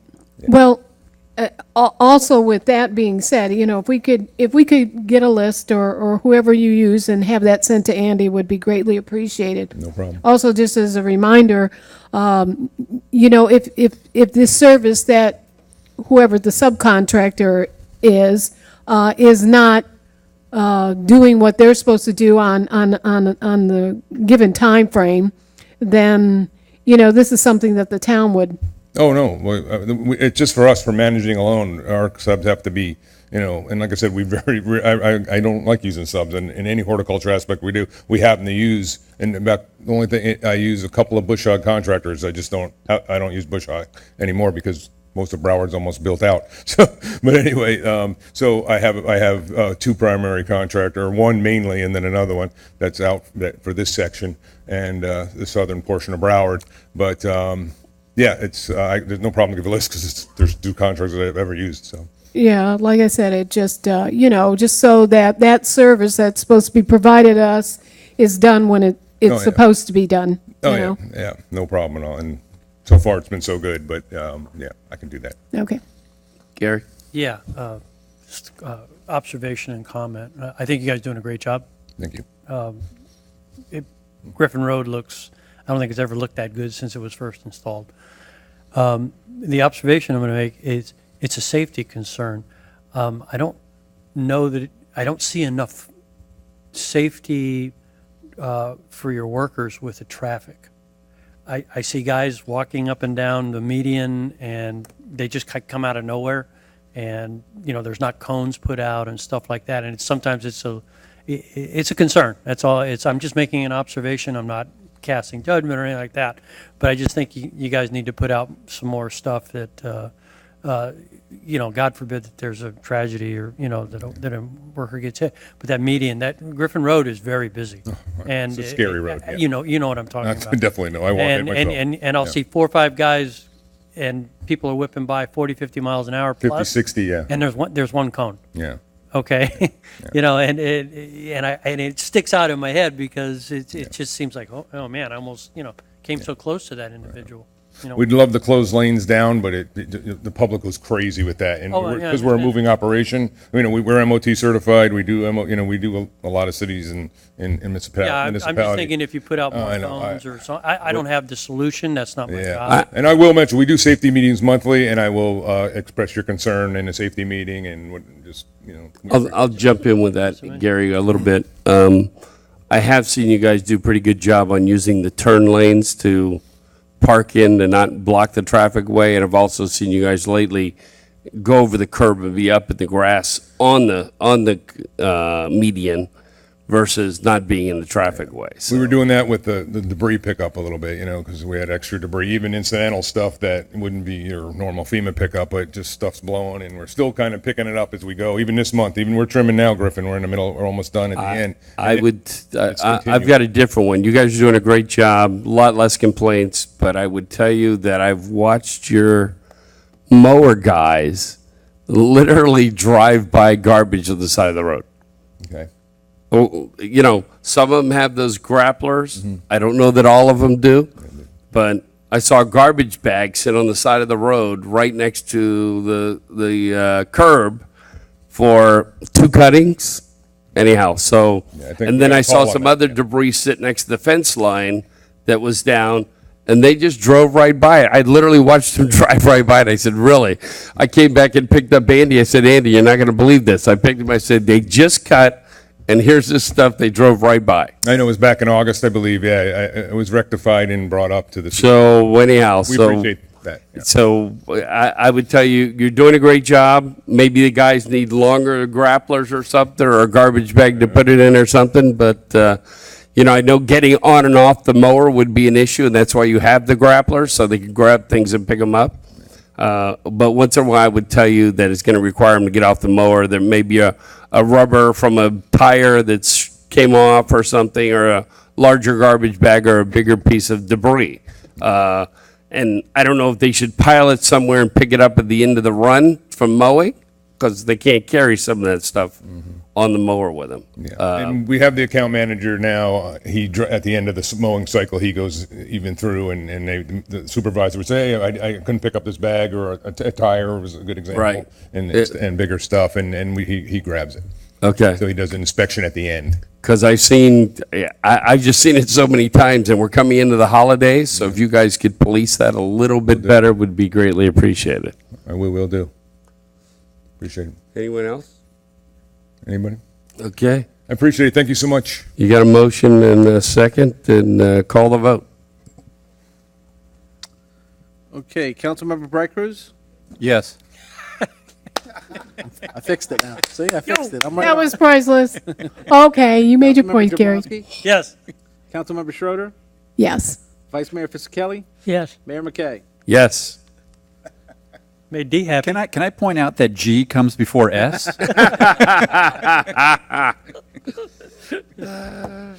All right. Good one. Appreciate that. That's true, too. We're up to item 15. That was 12, 13, and 14. We on That's 15? 15? A resolution of the Town Council of the Town of Southwest Ranches, Florida, approving the first modification to the agreement between the Town of Southwest Ranches and Reliance Contractors for townwide facilities maintenance services, approving an additional 2-year term, authorizing the mayor, town administrator, and town attorney to enter into the first modification to the agreement, and providing an effective date.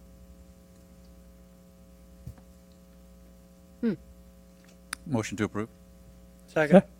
Yeah, Mayor, if I may. Go right ahead. This is Josh Becker, who's the principal for Reliance, was scheduled to be here tonight. He lost his babysitter at the last moment. He has a 3-year-old, so unfortunately he wasn't able to be here. I know that December will be able to address any questions that you may have. But Reliance is the company that we contracted with 3 years ago at the same time we did Prestige. They open and close the parks, take care of the trash, do the cleanup, just take care of town facilities. This is also the ones that we got a little reduction on some stuff, correct? We did. We cut back some of the scale of some of the things they were working Okay. on coming out of a meeting, yes, out of a Okay. budget meeting we had.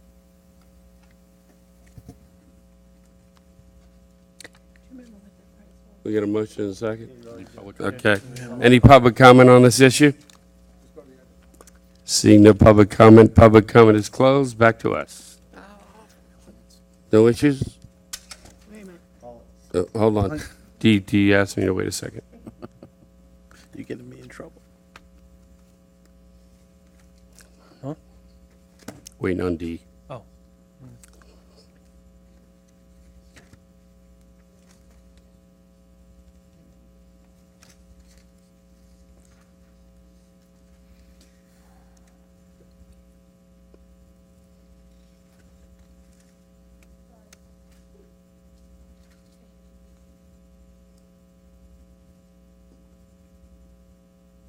I'll just say, in the council member's defense, the agenda books came together a little late this week.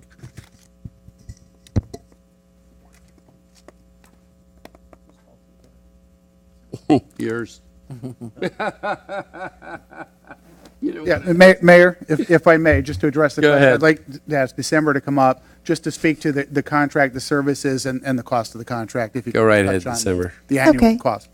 Okay, so this contract was advertised at the same time back in 2015. We entered into the contract, and the contractor was new, and we received only the one bid, and there was a large scope of services. I included everything that we could ever possibly want in the scope of services, and then made it clear in the contract documents that we're going to pick and choose, and we're going to put in and take out what we need.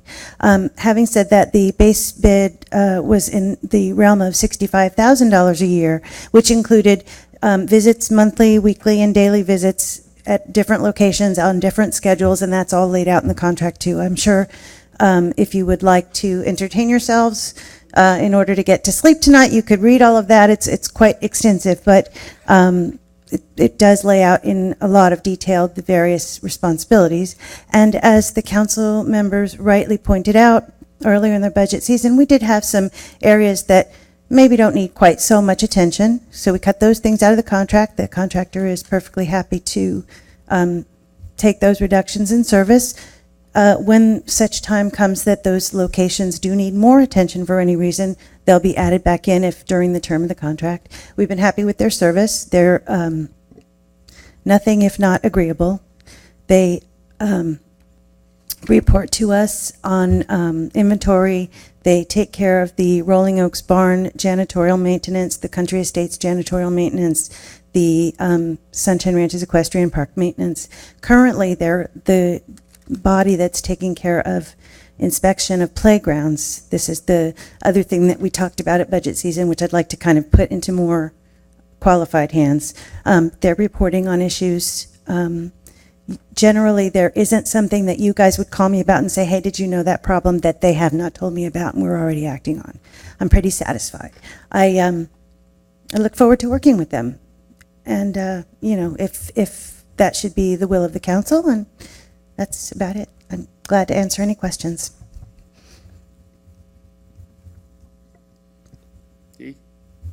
I would like to be able to get a copy of the more detailed report. You said that was available. A copy of the contract and the full specs will be prepared for you Monday morning. Thank you. You are welcome. Any other questions? Call the question. Thank you. Councilmember Brightcrus? Yes. Councilmember Jablonski? Yes. Councilmember Schroeder? Yes. Vice Mayor Fisickelli? Yes. Mayor McKay? Yes. Motion passes. Okay. 16. Resolution of the Town Council of the Town of Southwest Ranches, Florida, opposing the Florida Department of Transportation's current plan to install a traffic signal as part of the improvements planned for the Interstate 75 I-75 interchange at Griffin Road, requesting that a copy of this resolution be sent to the Florida Department of Transportation and to the Broward County Metropolitan Planning Organization, and providing an effective date. Go ahead, Steve. Thank you. A lot of times we get accused here in the ranches of just obstructing things and just standing in the way of progress. And part of that is because we're preserving, we're not growing, we're preserving our rural lifestyle. But there are other times that we object to things because, frankly, it's just a bad idea.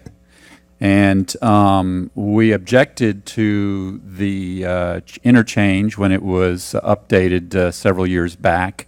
And the one ramp without any restriction was removed, and a new ramp was put in with restriction and with a light at the top of a bridge where it's difficult to see.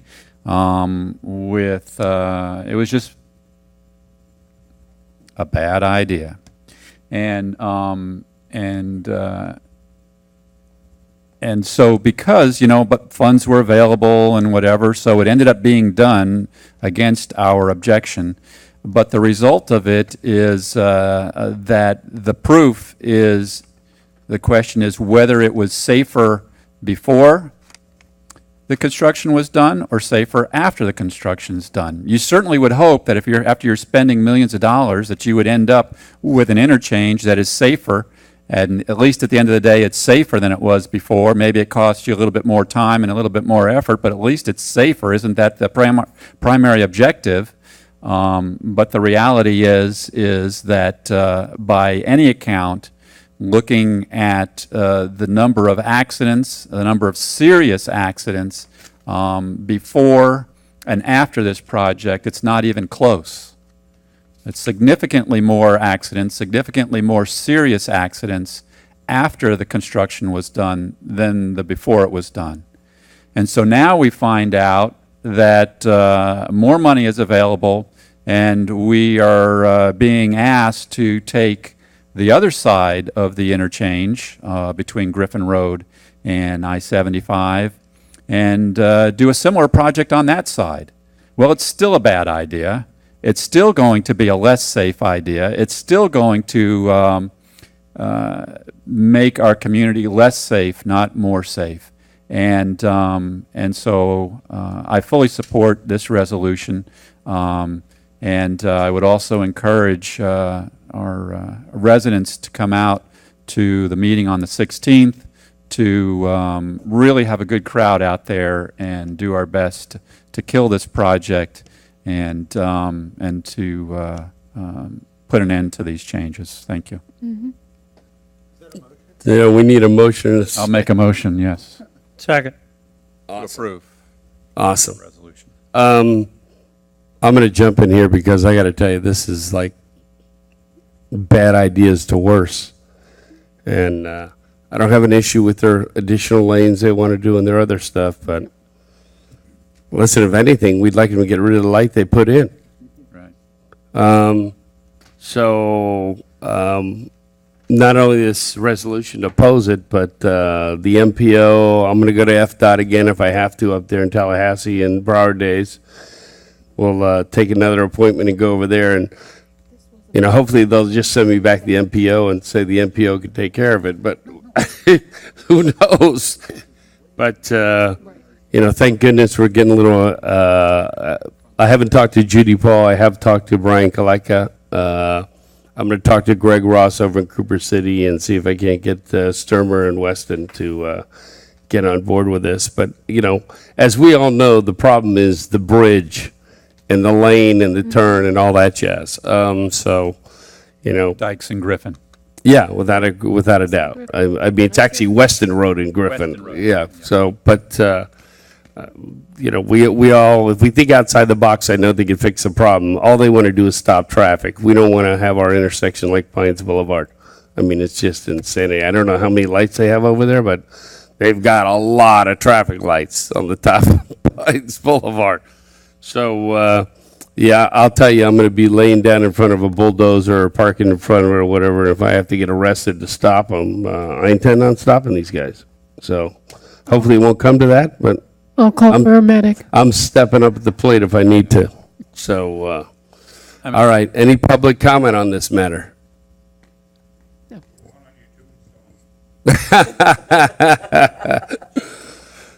Seeing no public comment is closed. I just want to make one additional comment. Come on. If that's okay. So the reality is that they need to fix the interchange at Weston Road and Griffin first, and just see if there's even a problem left after that. Yeah.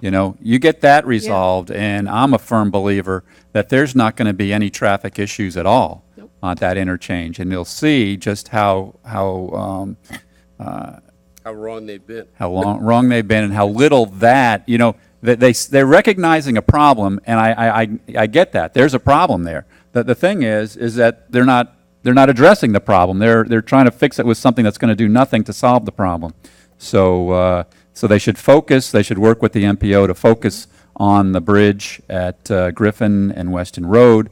And when that gets done and when that gets cleaned up and when you've got a clean lane off of I-75 onto Weston Road, which is what I suspect 70-80% of the traffic is that's coming off of there, and just get them completely off of Griffin Road, completely out of the need to stop at I-75 and Griffin, and at Griffin and Weston Road, if you can have a clean lane through there, I suspect the whole problem goes away.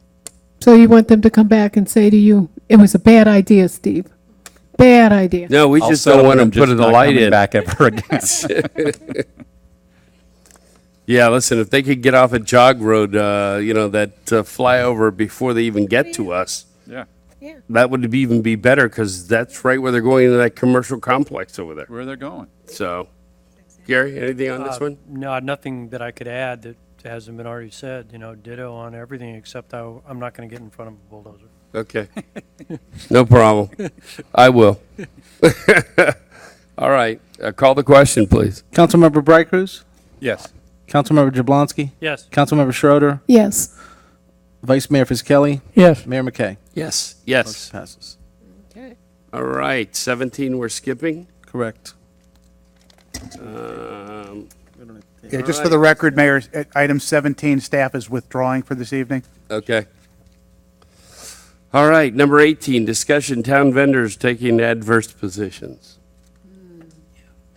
Let me start by a couple of things. Let me clarify. Hold on. I'm going to wait for Andy to get freed up here. He You is. free? Okay. He is. So I had two conversations with Ron Bergeron today. They were both logged as phone calls, so everybody knows. One of them was by myself on the phone. The other one, I came over here to town hall and had it with Andy. So there was apparently a miscommunication early on during this action they took to de-annex real estate. So, Andy, do you want to pick it up from there that you had the meeting and just so we clarify this on Ron's behalf? Because I told Ronnie we didn't know anything about it. Nobody told us anything about it. He said, well, that's not true. I told Andy. And I said, you told Andy? Anyhow, so it went back and forth. So I said, let me go to town hall, get with Andy, and we'll call you back. So that's what we did. And I'm going to let Andy clear up so we have this because Ron swears he told us. Yeah, Ron Bergeron did come to town hall and met with me several weeks ago. It was about a week or so before the hearing at the Broward delegation. And so in my office, he expressed his concern, his frustration with trying to get water to the property. Yeah. It's, you've all heard it before. So we had a discussion on that, and what he said to me at that point was that if he wasn't able to get this issue resolved, if the town wasn't willing to be more flexible, that he might have to consider trying to de-annex and annex into Pembroke Pines. Now, that was the discussion we had. It was something that he said as part of that conversation. I took that as, I don't want to say a threat, but as something that he was just putting out on the record as something that he might consider going forward. What I don't believe he indicated as part of that conversation, and I certainly did not take away from that, was that it was his intention to be part of Pembroke Pines' local bill proceeding forward the next week. So that was part of the communication with us. He came over in his mind to share that privately with me, but to be open and to be transparent about it. I did not pick up a sense of the immediate urgency of where that was going with Pembroke Pines. So I'll say to his credit, he did come over to tell me that that was an option that he was considering. I did not expect it to be the next week. Right. So just for the record. So out of that, shortly after that, I had a phone call with Ronnie, and I just had this gut feeling the way he was talking to me, and I called Keith, and I said, Keith, I don't know what's going on, but something's up. You need to go hunt this down. So he went to go hunt it down, and he said, I didn't find anything. He calls me back. He said, if they were going to do anything, it had to be by September 29th. I said, Keith, look again, because I'm confident whatever they did was done by the 29th. And Keith went back and sure enough found it. And it took off from there, on fire till 3 days later or 4 days later, we had that hearing to attend. But on Ronnie's side, since you had that conversation with Andy, I didn't want us, and we didn't take it correctly. Ronnie didn't want to be in a position to say he didn't tell anybody and he was being sneaky about it. So, not that Pines wasn't, because Pines didn't say a word to us, and no, Weeklies didn't call us and tell us. But anyhow, Ronnie didn't want to be a guy and say he wasn't upfront about it. So I just wanted to start this conversation by everybody being aware and knowing this, that I learned this today. So. Yeah, but that doesn't change the fact that he wanted He the took the annex. action. Yeah, Oh, listen, I mean, that doesn't change any of that. Well, it changes the fact that he wasn't being sneaky on his side about it, and he came and actually told us we didn't take it right. You Well, talked to I don't him. think sneaky's the problem. issue? I think he just did the fact that he was going forward with it. Well, I don't, like I said, I don't think they realized it. Here nor there, they went forward, we caught it, they lost.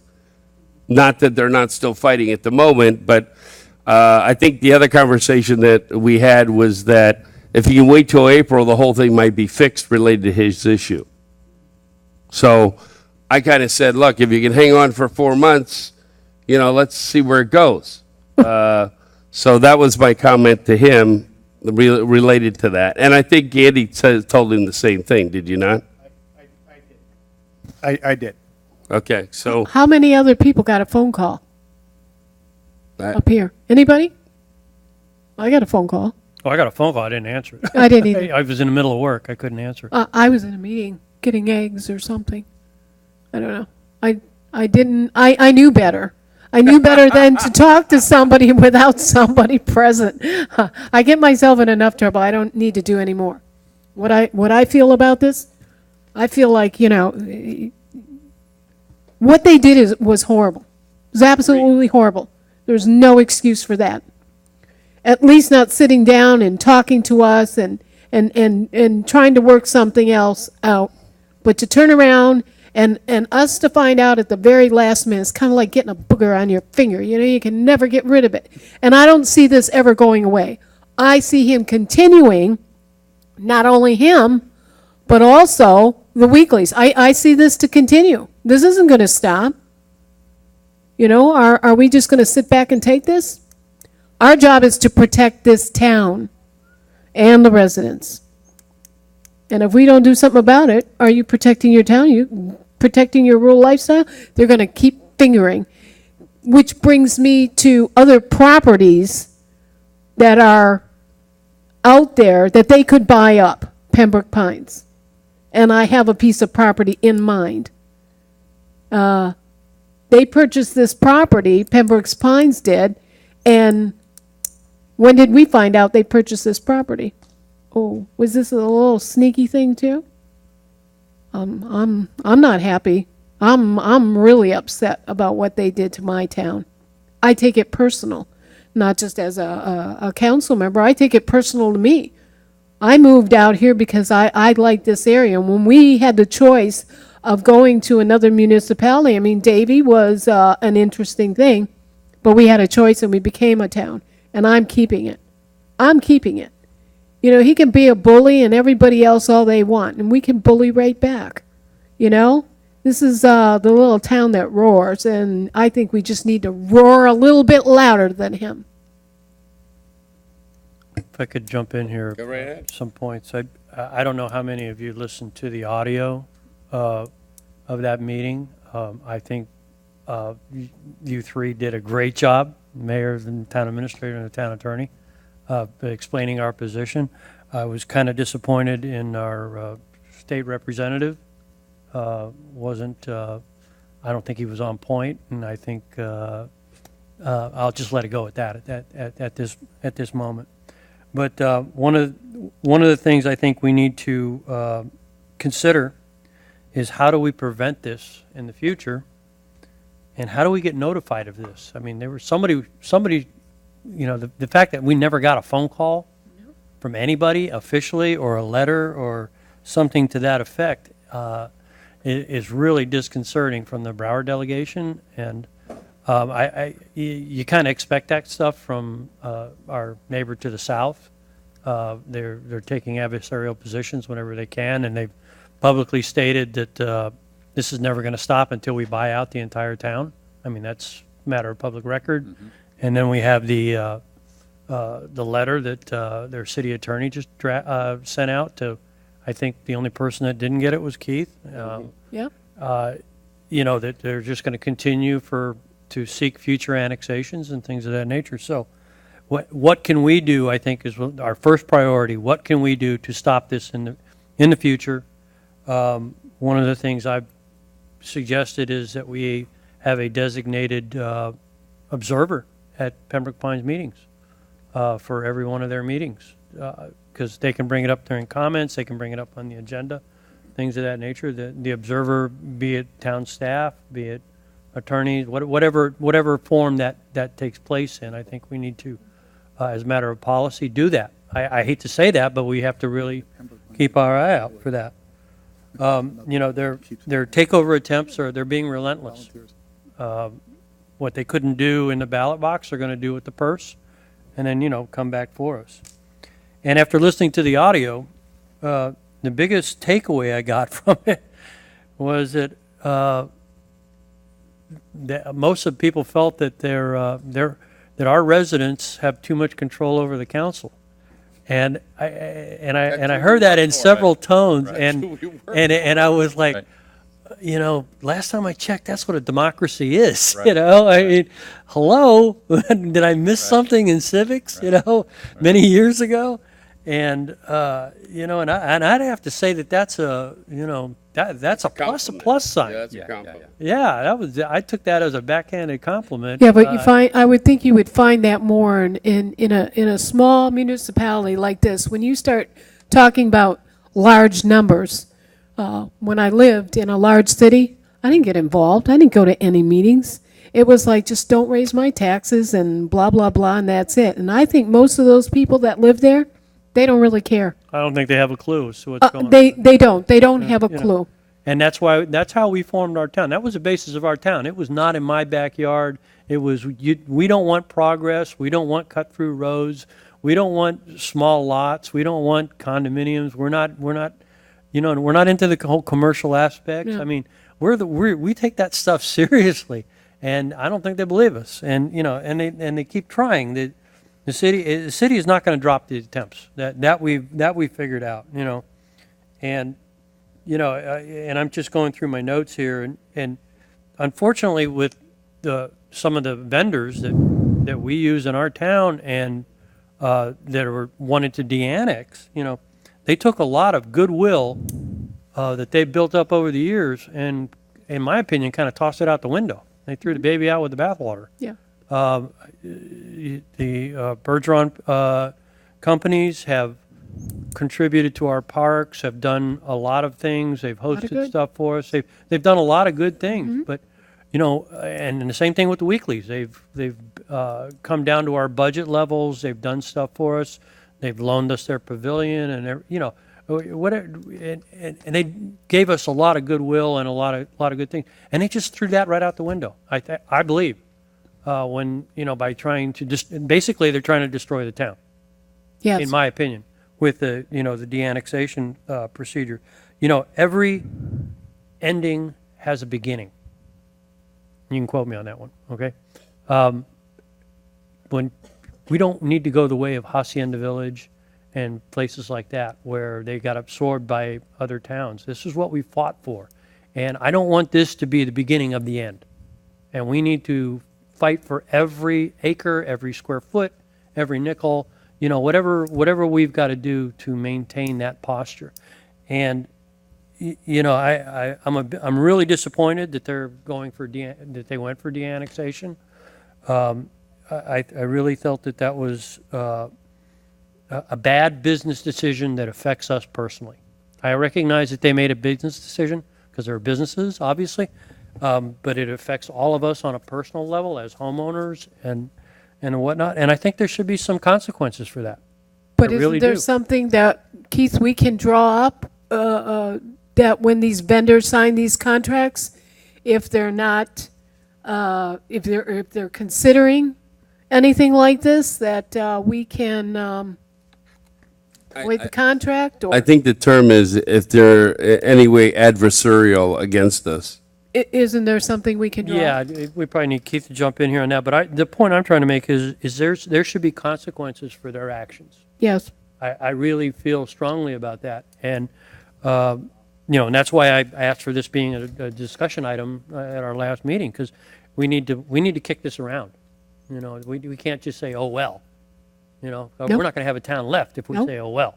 We have to say, no, stops right here. Don't, end of story. Right. Those are my thoughts. Steve? Yeah, thank you. Gary, I couldn't agree with you more, that this is a, if we don't take this seriously, we will, everything we've worked for, everything that our residents have sacrificed for will be lost. It will be taken. It's been said on the record by Pembroke Pines, and more than said on the record, it's being executed. It's being done. They're buying up properties in our town. They're going behind our back to annex those properties into their town. It's a plan. It's not just talk. It's not just what they might do someday. The plan's in process, and we're seeing it happen. So we absolutely have to put an end to this and do everything we can to get this resolved. And, thank you, Mayor, for recognizing what was going on and alerting it. Thank you, Keith, for, the amazing job listening to that recording. Keith you did an amazing job of really driving home the point on why this needed to not happen. And thank you to Representative Farmer for his support in letting cooler heads and some sane judgment come into play to at least forestall it for this year. But this is in no way over, and they made it clear that it was in no way over, and that the objective may have been delayed, but they're still on it as much as they can possibly be on it. I will say this, that having listened to that recording and heard the story from a number of different angles, my perspective does vary slightly from what I've heard some tonight. And that is that I lay this squarely on Pembroke Pines, our neighbor to the south. That's where I lay it. And I understand Bergeron family and the decision they made. I understand the Weekly family and the business there and the decision they made. And I fully support, let me say this, I fully support updating the contracts in the future for having some penalties in place should this occur again. But those are business decisions. Those are businesses, and those any individual that owns a business every day. I own my own business for 11 years. Every day you make decisions, and what you think is financially best for your organization, and what you think is financially not best for your organization, and whether you want to or not, if you're going to be in business for any length of time, those are the decisions you're going to make. They made a decision, not what was best for Southwest Ranches. I don't expect them to make a decision what was best for Southwest Ranches. They made a business decision what was best for the Bergeron companies and what was best for the Weekly companies. Do I agree with the decision? Absolutely not. Am I disappointed by the decision? I absolutely am. But I understand what they did, and frankly, I don't. I think it's prudent for us to put into future contracts anything we can do to make them make a different business decision in the future, if you follow what I'm saying. Agreed. But I have no hard feelings to either one of those. I'll be honest with you, I don't, because they made a business decision for a business reason, and that's what. That's why they're in business.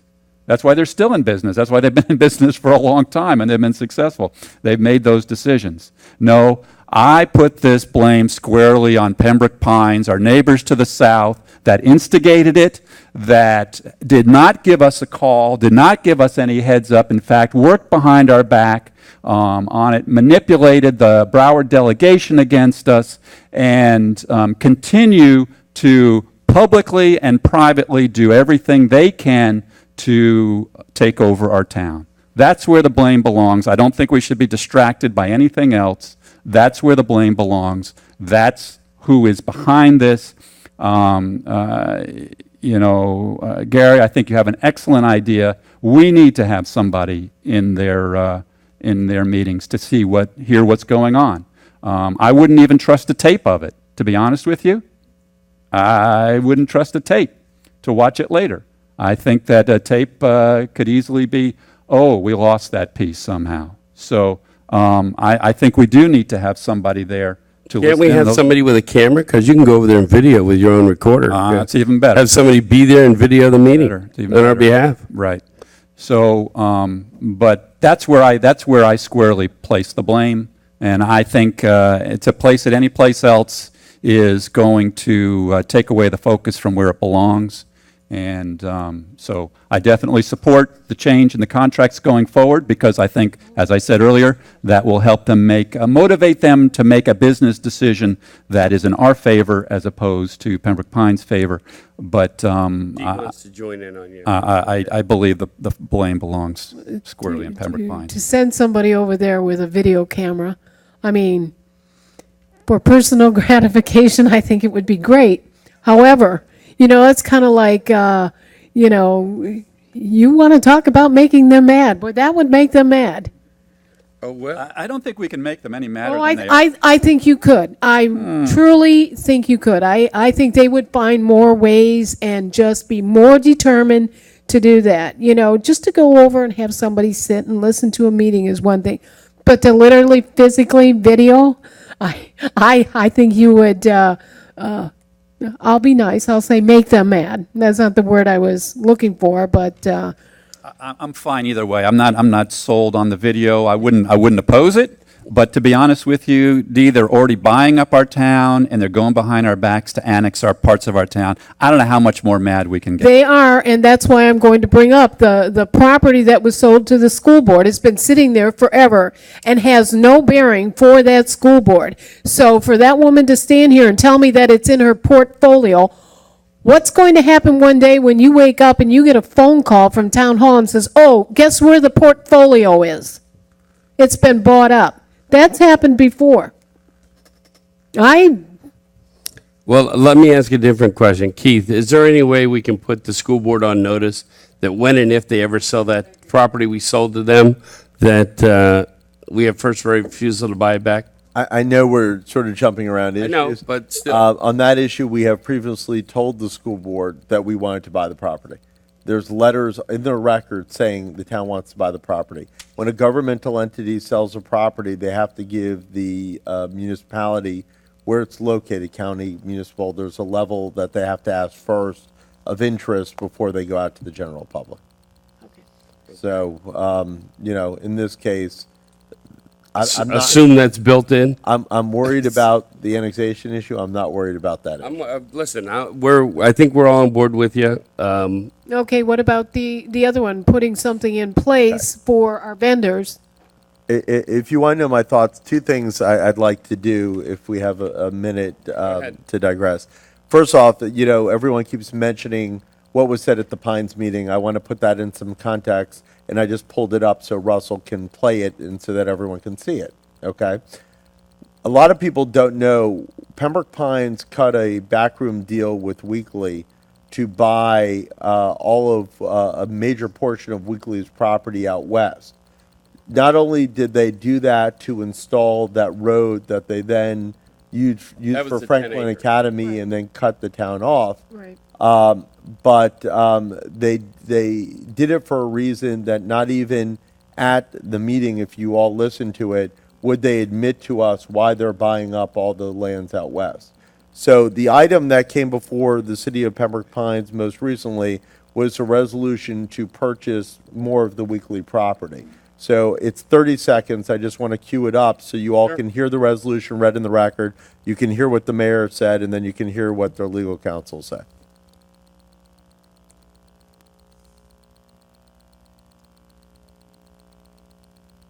Volume. Volume.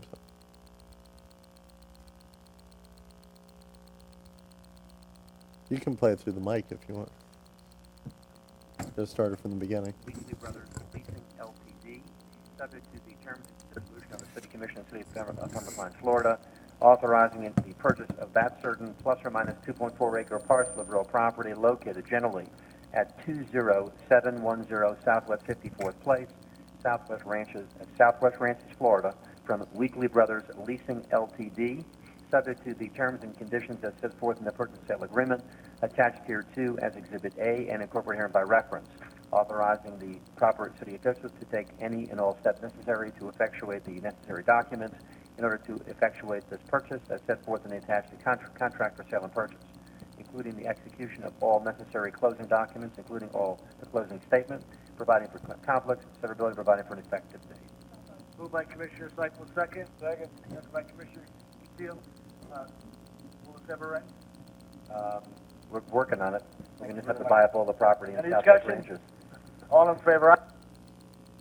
So just in case no one heard that, the mayor said, will this ever end? And their city attorney said, we're working on it. We just have to buy up all the property in Southwest Ranches.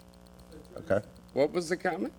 I didn't get the first part. The mayor said, will this ever end, of them buying up portions of Southwest Ranches?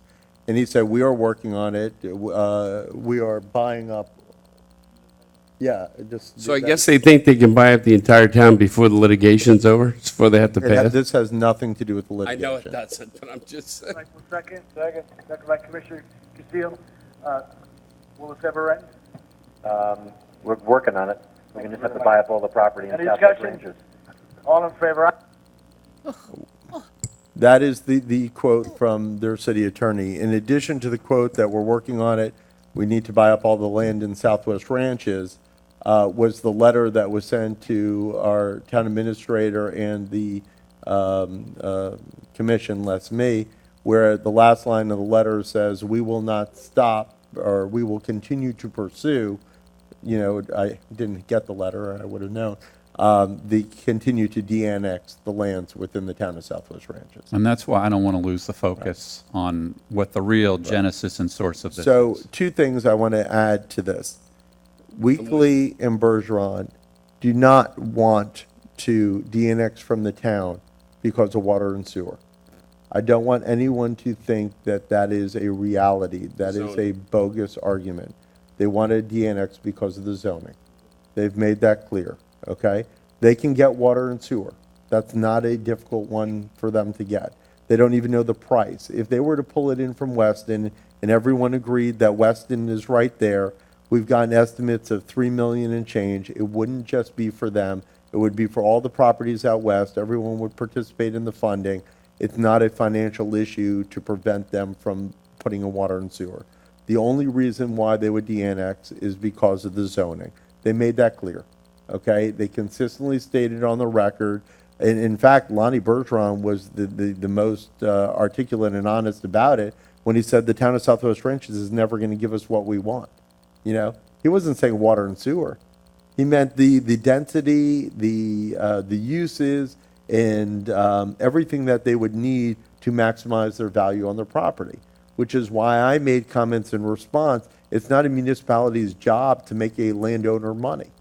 You know, we're here to protect everyone in the town, the residents of the town, not just, you know, one resident who wants to upzone his property to the maximum degree, okay? So their issue and Pembroke Pines' issue are not really aligned, because Pembroke Pines truly just wants to buy up all the property in the town and to eliminate the town. They've made that clear.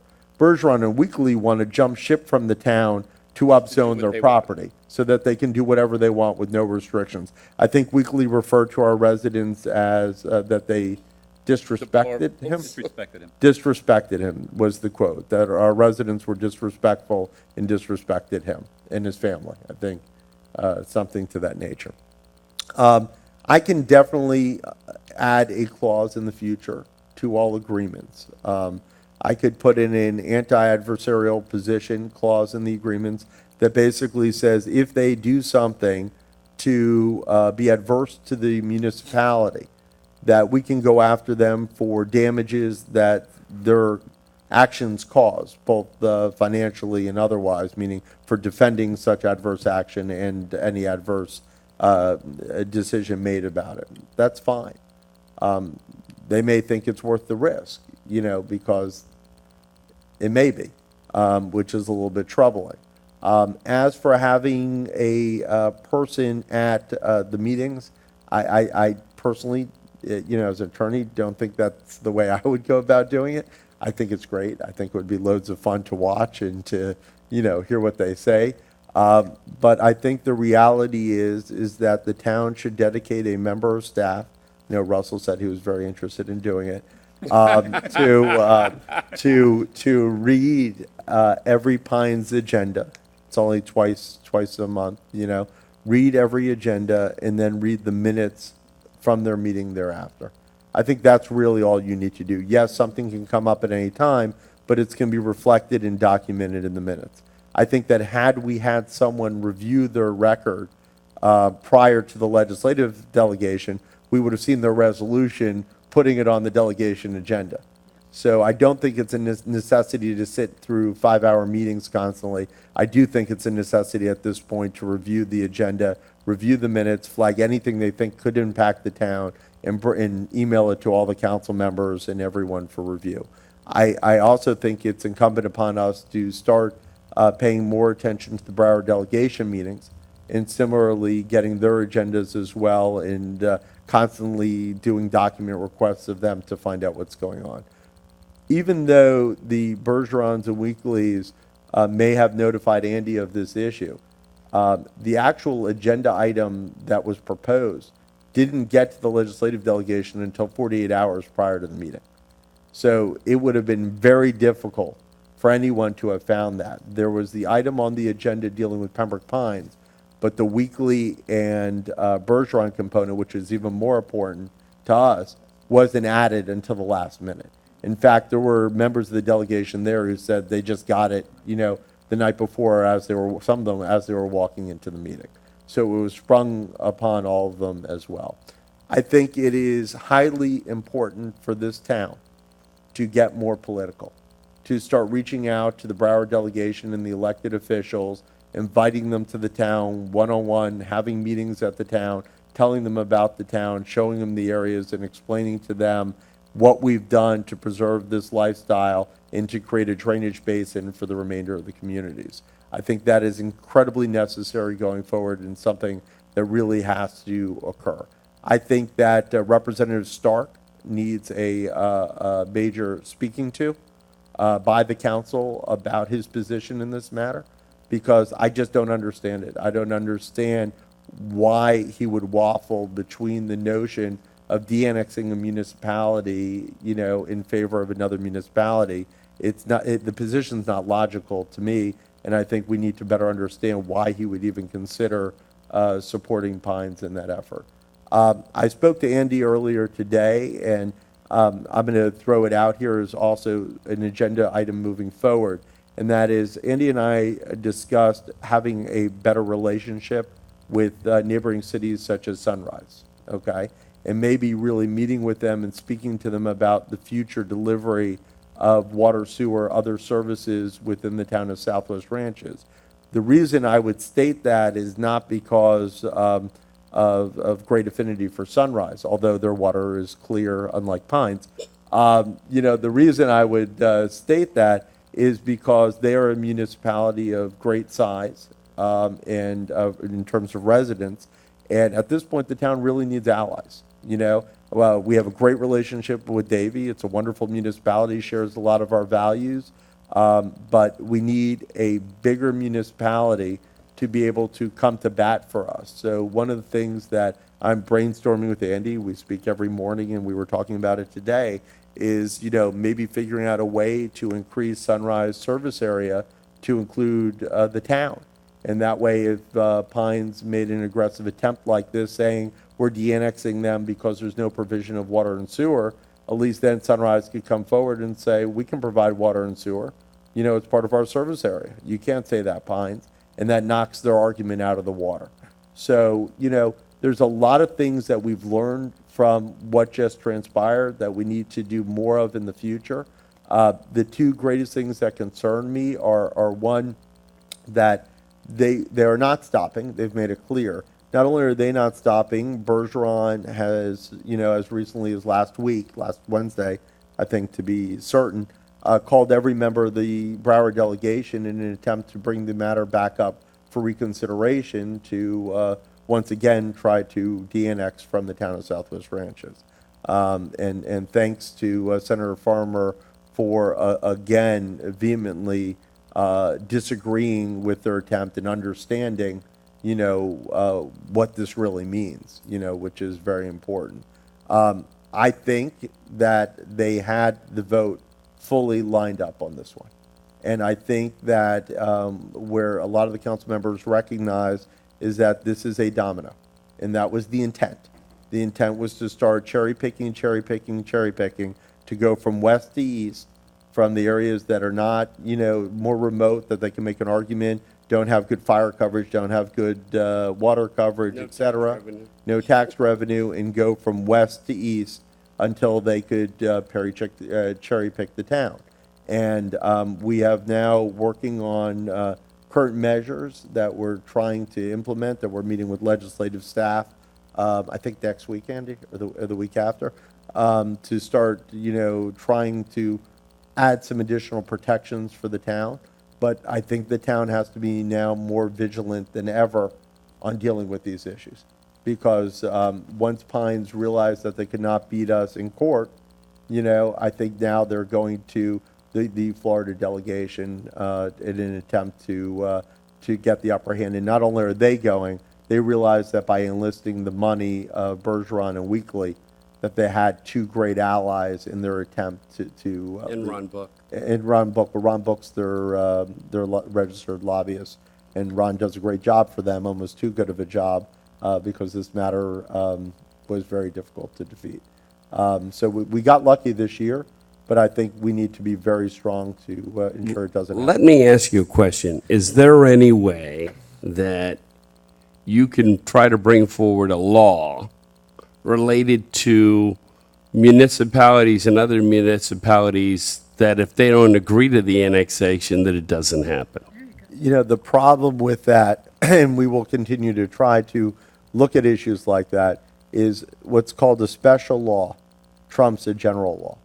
So I could do a general law, which there is one out there that says a municipality can be formed provided that it is completely contiguous. Okay, that is the law of the land. So how was Southwest Ranches formed? We were formed by something called a special law. A special law always trumps a general law. So even if you had a general law that said both municipalities need to agree, if someone passes a special law saying, that this can be de-annexed, that will trump the general law. And as a result, a general law is good.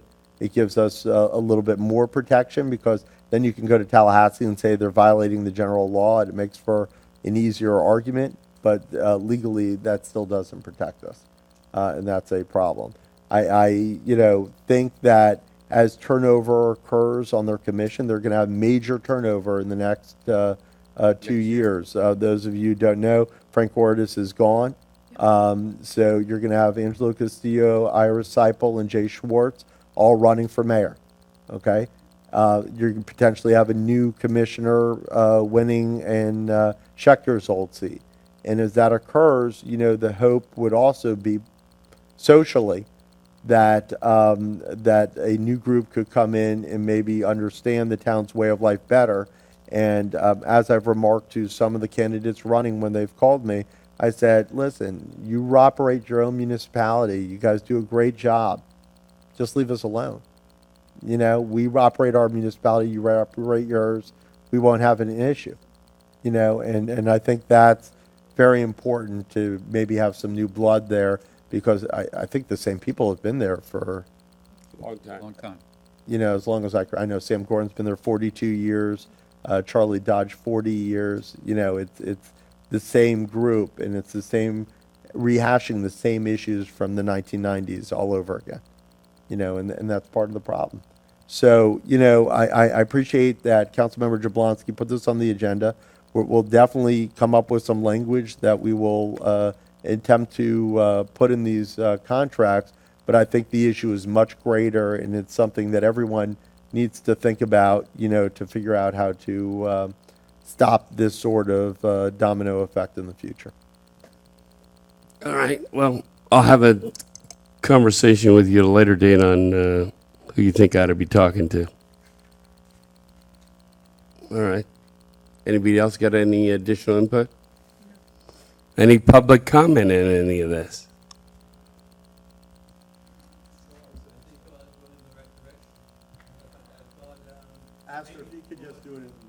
Thank you.